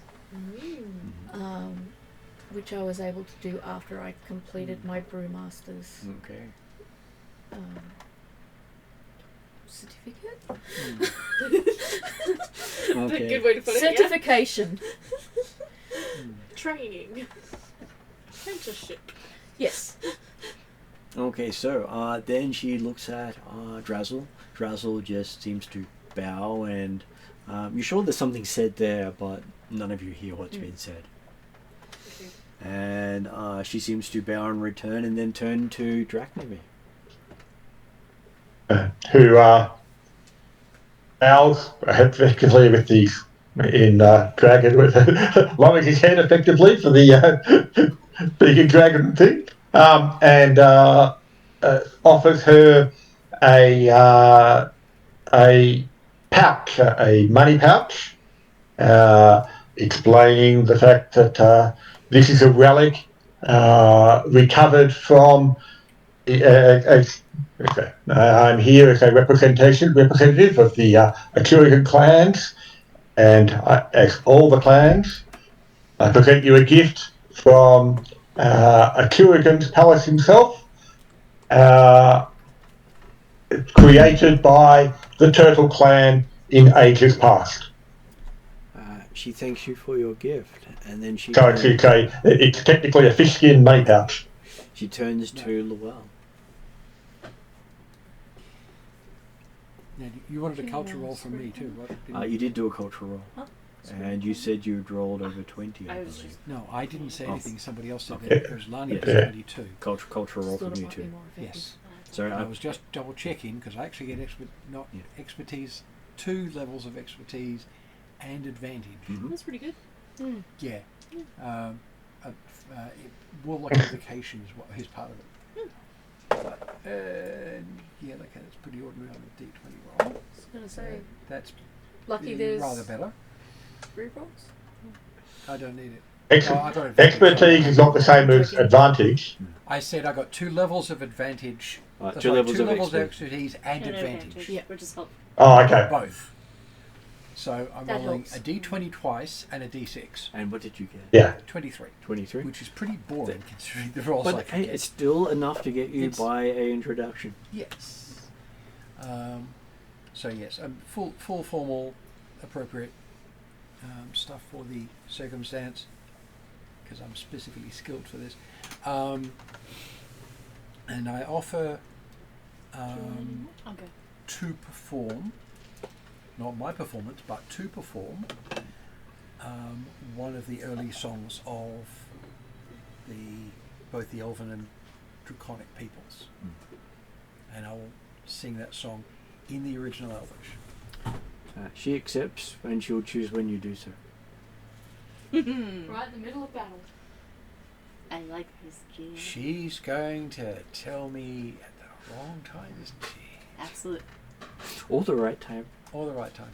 Well, at that point, She is a one of the dragon gatekeepers. yeah. The elemental ones are the ones that protect the dragons. Yeah. Against what the dragons want. Yes. Yeah. Which means I may end up singing it at the best possible time for Potentially. everybody involved. Very Here's potentially. For the draconic pantheons especially. hoping. Yeah. Well, if we do the rest of what we want to do and need to do the right way, it should work out extremely well. Yeah. But And yes, when she calls on me to sing that song, I will sing that song. I thought you'd like that stipulation there. Yes. I like it. Yes. There's always a way to twist something. Oh, yeah. Absolutely. Then she turns to Lani. Lonnie will bow and introduce herself using 5 titles, specifically. Current titles that she knows of. And so she will offer as a gift. Sorry, that got distracting. Yeah. Offer as a gift. So she has in her bag of stuff her last hand axe that she started adventuring with. She lost the other one quite a while ago. Yeah.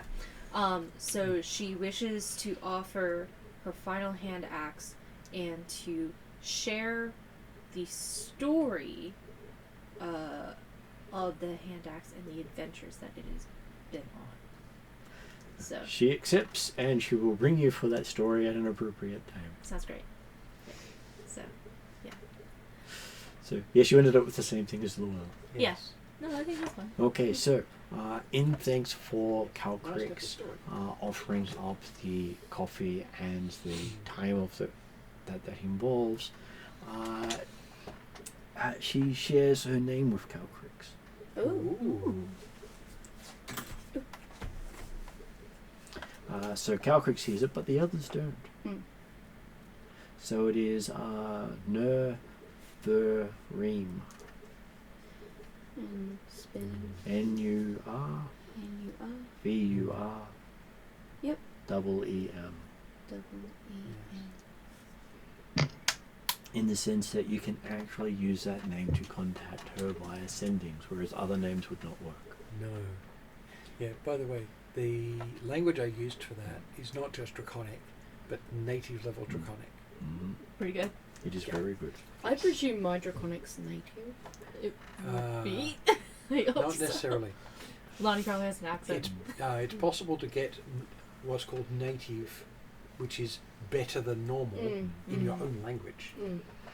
So I've done that for Elvish. Can so I get that for English? It's basically Yes. the equivalent of being able to speak scientific terms in the language. Yeah, no, that's It's- what I mean. it's I like need that for English. The It difference takes between a lot of reading. say a plant person using Sarracenia And all to those carnivorous versus- plant, versus Yeah.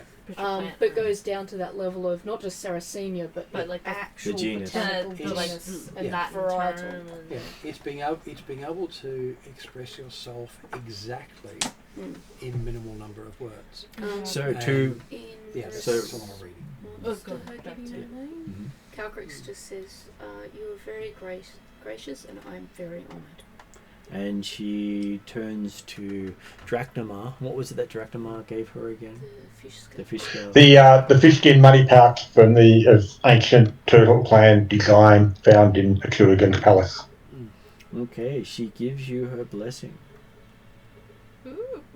What's a blessing? Just is that like luck, or is it just a lovely nicety? Well, you do see some of Drachnamar scales darken. Oh, so it can Did you be say darken or sparkle? Darken. darken, as in I entropy, thought, that's what I thought you said. as in like Calcrix. Like that, yes. Calcrix is so tempted to giggle right now, but she's just holding it in. And to Llewellyn Lani, he says, she says, she will return your favour once yours has been given. Thank you. No need to surprise you just yet. Thank you. Thank you. Bows. Surprise us that your own will ever falls. And she gestures, and you find yourself sitting at a table. Not that you remember walking into the room. And, Oh, why waste time walking? yeah, absolutely. and there's a feast before you. How nice. Apparently, Do we know if of it's safe to eat here? each of your favourite dishes. Oh, well. Does she Hmm. acknowledge eat it all? She and Eve do talk, but it's very hard to pick up. Okay, that's okay. Drachnamar will take half dragon form then, so I can sit at the table slightly more comfortably. It seemed the chair was perfect for you to sit there with her tail. Mm. She is a dragon after all. Yeah. Yes. Oh yeah, that's it. So you'd be an actual dragon. I for presume this there's bit. actual dragon seats for actual dragons. So you'd have whole salmon. Yeah, no. Calcrix's favourite foods do not involve. Calcrix is like a 4-year-old. Lots of sweets. Dark Not chocolate. necessarily. Not necessarily. She likes things like dark chocolate. What 4-year-old likes dark chocolate? I'm just joking. Well, it's also the thing Dragon. for Drachnamar is that he's more used to eating in company in a humanoid form. Yes. I will not presume to be able to be allowed to eat this. Also, I will just follow what Calcrix does. Yeah, I presume it's safe to eating these preferences. Well, you're technically not in the Feywild. Yeah. Yeah, I was going to And check. while she is elemental, she's not necessarily Fey. Yeah. She will Yeah. twist things because that's basically her job. Mm. Yeah. And it is the fun of any dragon who ages beyond 100. Yes. Yeah. and some elves, for Yeah, the same no. reason and the Mon- same mentality. Lonnie is accepting that she is not fully knowledgeable of everything. So she's just Yeah. gonna watch what Calcrix does and jizz whatever Calcrix does. Yes. So yeah, Calcrix's favourite food will actually be creme brulee Mm-hmm. and dark chocolate. And there's quite a few interesting varieties of coffee on the table. Yes. Creme brulee by the gallon. Calcrix is going to be so wide. She will partake of all the things in front of her with moderation. She won't dive in like an anime and stuff her face and make horrible sounds. She'll just dream she'll it. conduct herself in a very adult fashion, but think very childlike, yummy thoughts. So she asks, why have you sought her attentions? I believe After suggestions for everyone to eat up. I believe part of it was to ask about Eep and Eep's relation. So she'll say, I've been very grateful. You probably know already that my companion Eep was gifted to me from the well-respected Queen of Darkness, for whom I've done a number of tasks for, both in the name of my employer and to in mutual benefit of ourselves. But I don't know very much about Eep or where Eep comes from, and Eep can't communicate that to me. And I recently became aware that I like to indulge Eep's happiness. I believe in kindness and happiness, especially for young and innocent creatures. Because I myself was enslaved as a young child. So I've allowed Eep to give out an awful lot of my cookies from my bag of healing cookies, and I believe this may have induced an obligation on behalf of the people Eep's been giving them to, which would be something I would not have exposed them to without warning them of first, had I had this knowledge. Well, the Dark Lady has a plan. She always does. Referring to herself in the third person. Well, she's currently sitting in her non-form. Of Yeah, course. I figured. Anyone who is obliged to Eep cannot be touched by at Xantiotl. Oh, this is good. So now Calcrix thinks Eep's Dragnema still won't be so quick to deny that he's had any cookies from Eep, even though he has. She has decided to thwart her sphere's menace in his current task in corrupting a soul forge. This is relieving to hear. And apparently it doesn't work on anyone who owes a debt to someone of a higher power. Cookies for everyone then. I don't disagree with this. Okay. She's only a Yeah. little bit higher than he is. One level is enough. But she had set that in motion in advance, simply because, well, it was her practical joke on at Xantiotl. For basically being a dick. Well, technically, he was taking those that were not his to take. Well, Yeah. of course he is. He does it to everybody, And including his allies.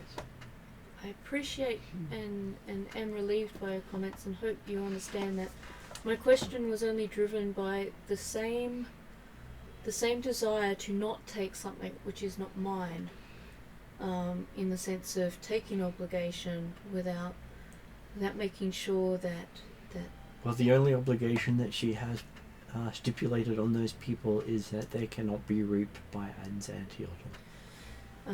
that is very reassuring. May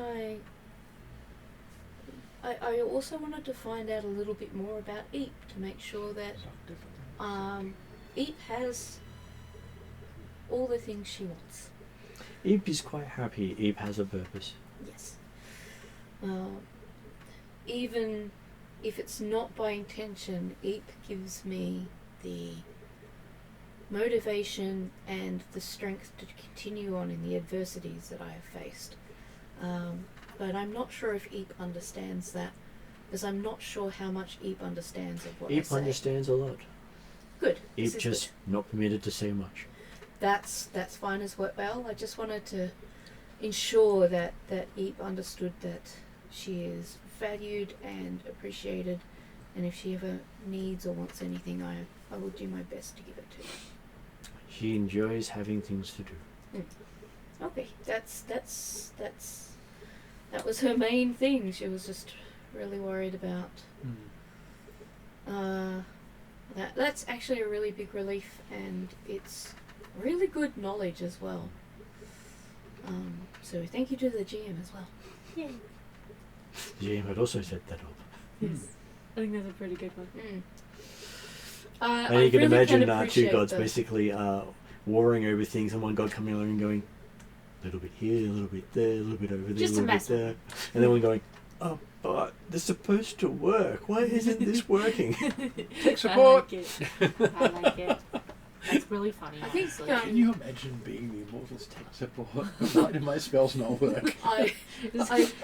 Calcrix. Is this Luel's ultimate path? Become god tech support. When she does At this reveal stage, that, you keep Calcrix being- will give a little sort of all the giggle of rituals delight, I do. because it is a really cool thing. She'd really like to be able to communicate with Eve more directly on a generic basis, like how are you today type thing. But she understands that as long as the emotion and the meaning get across, direct words aren't always needed for such communications. Eep prefers action. He gets lots of hugs, so I mean, as in Eep returns communication by action. yes. That's Eep's main form of communication. Right, so even if you use comprehend languages, it would probably still be Eep saying Eep. Yes. Or by Gorm. You don't happen to know. Did she pick up by Gorm and Death to the Infidel from Loki, or was I that believe Quite so. probably. Yeah. Okay. Yeah. Loki does have a way of influencing things. He does, and it's not that I don't appreciate it. In fact, I do. It's nice to hear her expanded vocabulary, but it was also very mysterious for some time. Well, she absorbed a puppet. Yes. Yes, she did, and she did that for good reasons. Yes. Which actually would mean that the voice that she uses for that is probably Loki's, not her own. Yeah, that's why it's different. Yeah. So yes, Thank you. she asks. Then she asked Dracnomir if there was something Dracnomir wanted to ask of her, as he is here and has made payment. Lady, it is pleasing to know that there are other forces at work that are also holding back the influence of the accursed one.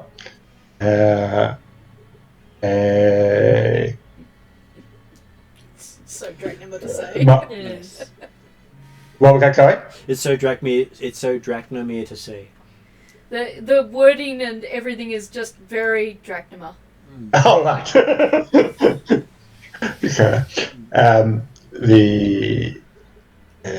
No, I lost my train of thought, sorry. I was trying to keep it to myself. He was not going to ask for anything specific. Like I say, he's just happy there are other allies in the world. Though she or does in say this to world. you that she has watched over your people long before Atruaghin had reached them. Or had ascended. No, she is one of the primal gods, Right. older than the ones you awoke. Yeah, well, I mean, it's certainly not hard for her to be looking over the Atruaghin for long before Atruaghin did, because, hey, Atruaghin grew up there first. Yes. Oh, yes. Oh, she actually says he did not grow up there. Dun, dun, dun. Where did he grow up? He grew up amongst the Azkans. Oh, He was Oh. their king. Yeah. But that's because they weren't a Kurgan until he ascended. No, So- they never became a Trugan. He grew No. up amongst the Azcans. The Asgard. But like I said, like, yes, obviously he didn't grow up amongst the Kurgan clansmen. He grew up amongst their predecessors. He did both. Hmm. I think. He actually grew up amongst them in the Hollow World. So, the Atruaghin on the surface are technically not descendants of him originally. Yeah. And he also grew up amongst the Oltecs. Yep. And another group of people. Yep. And then he eventually made it to the surface and met with those who were descendant of the people he came from. Yeah. Yep. Obviously, Seattle took 3 of his. none of that conversation happened around the table because it was, let's say, Nimmer makes no comment about the idea that she's been watching over him for a long time. He's saying,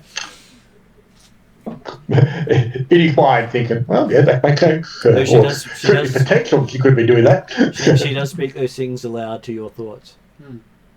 So we get to hear them. Yep. Halgrix is taking notes. And also says that since Atruaghin returned to lead your people, he was already ageless and deathless, having lived for many centuries as an undying warrior.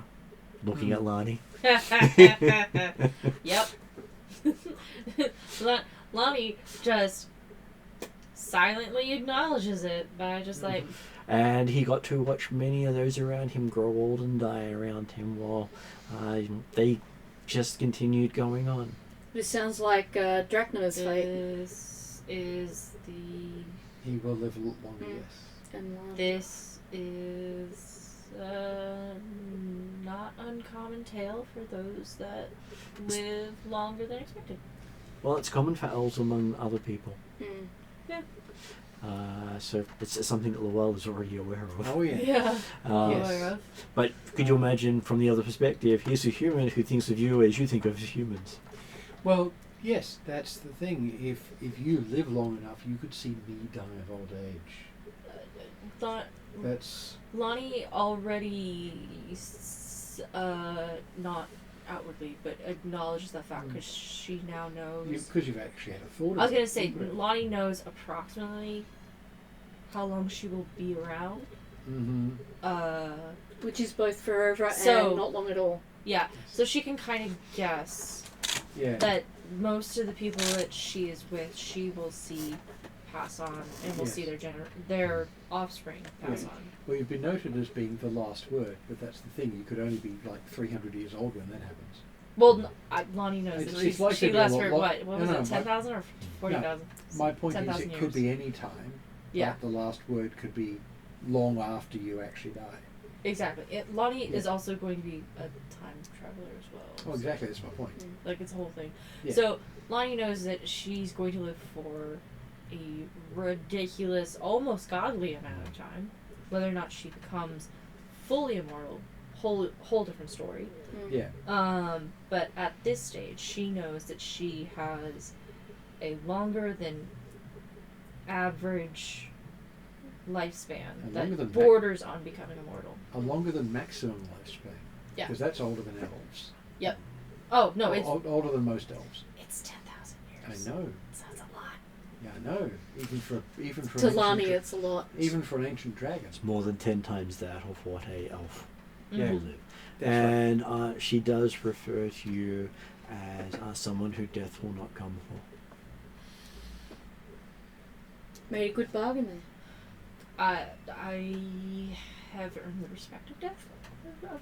Exactly. Well, I mean, I've already talked with that. Death has called me his child, so He's not going to come for you unless you ask for it. yeah. Lonnie would only ever go willingly. She would not go unwillingly. Exactly. She would fight back. Well, that's the thing. He's not going to take you. He knows better. Yeah. No, but Lonnie respects death. Mm. Lonnie knows that there may come a time where she will have to face death, but she will go if it's appropriate. But again, there's a mutual respect that she has between her You and sound death. very indecisive. I am. Well, Well, hey, she doesn't know what's going to happen in the future. From most people's perspective, it is a horrible curse to have. Yeah. To live To live that length of time. undying Forever. type thing. To be unchanging in a world that changes. Yes. Yeah.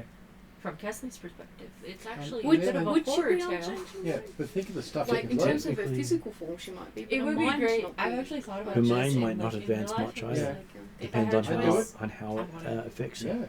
I Oh, would God, time yes. travel, but I wouldn't be immortal. I would Mm. want to be able to not be immortal. That's what TARDISes are for.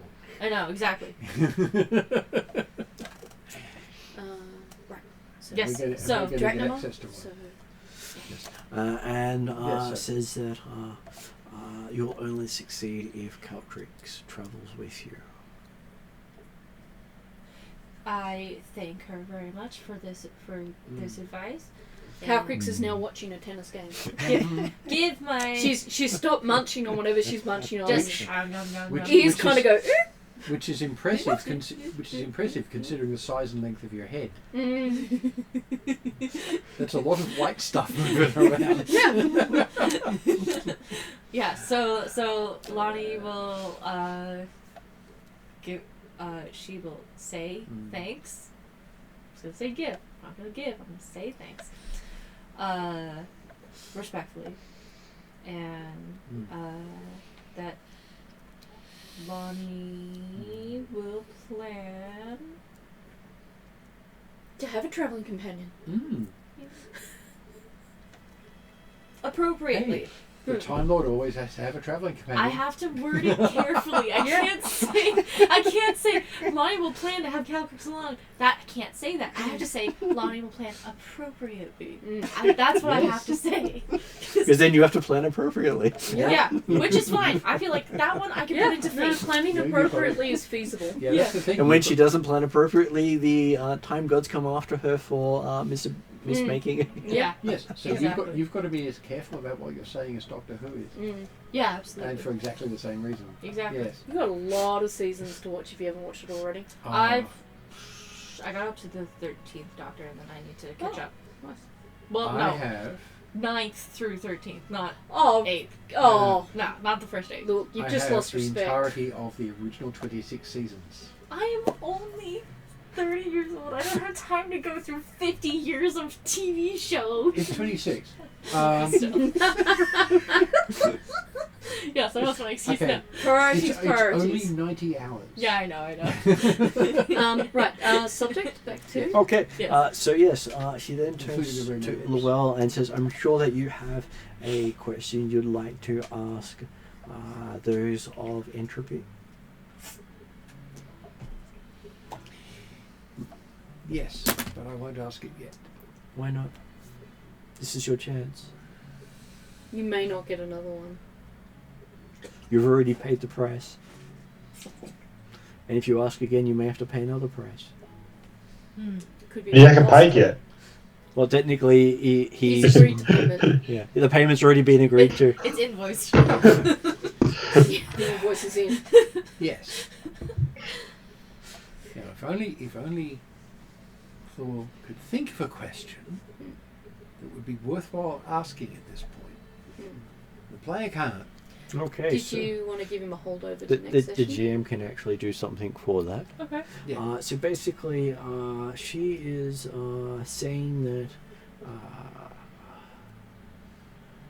you can still be the bridge between the surface elves and the underground elves, but only once the nation has fallen. Once the elven I nation is formed. sort of thought that was going to be the case.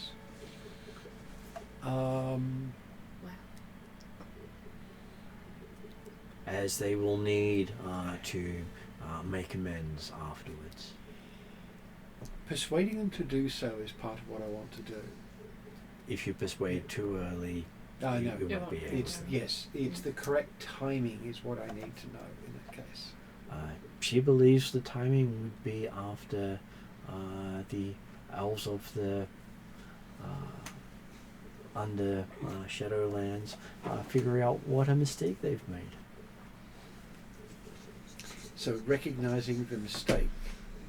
Will open the doors that would not be opened otherwise. Yes, but how do I recognize that? How do I recognize when they've recognized the mistake? Because they will Or come do to I you. show them the mistake? They will come to me. You are the only one in their world who That's is accepted in the other world. True. Yeah.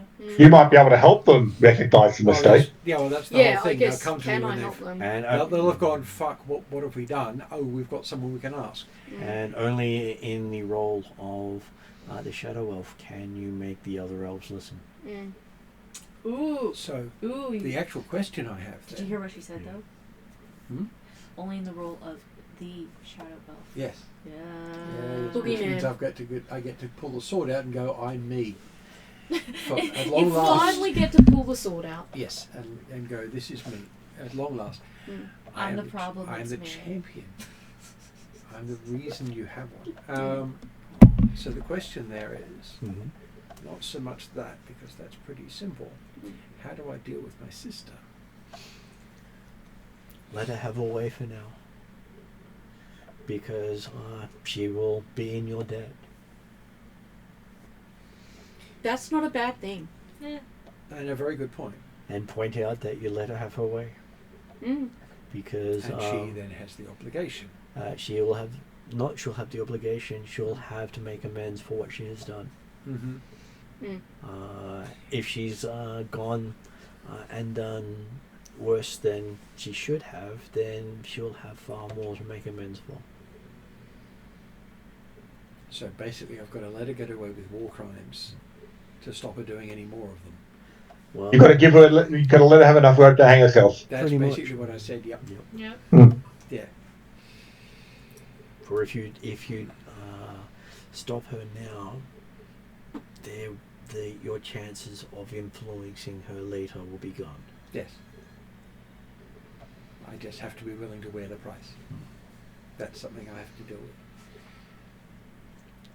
But early victory, long-term change. I know. Yes. Thank you. Mm. So you've each got something that will make you be very thoughtful till next Very session. thought-provoking. Yes, absolutely. And then we'll forget for 2 years. That's how it usually goes. Well, technically, mine's not hard to remember. I don't have to worry too much about the obligation and the cookies. Mm. Did I get the sense that I could give Eve back the cookies? Yep. Yes. Because so, every person it gives it to undermines. So 2 seconds after she gives me confirmation, And she's I also will- promised that she's not going to actually call in any of those. Well, that is the favour. the favour that is... the favour. Yeah, the favour is you're helping me fuck him up. Yeah. So 2 seconds after she gets confirmation of that, she pulls out a little cookie bag and goes to Eve. And Eve starts handing cookies out again. And I'm I gonna take presume one this Eve time. goes, leaves wide open and hugs And then cookie just bag because she's finally got it cookies back. all around the place. Yeah. Cookies for everyone. Yes. Simultaneously, starts ramming them into mouths. And then she'll feed Eve a little bit of dark chocolate Hello, Puss. and offer her creme brulee. So yes, you now get to see the side story of Eve I like it. It's really funny. Yes.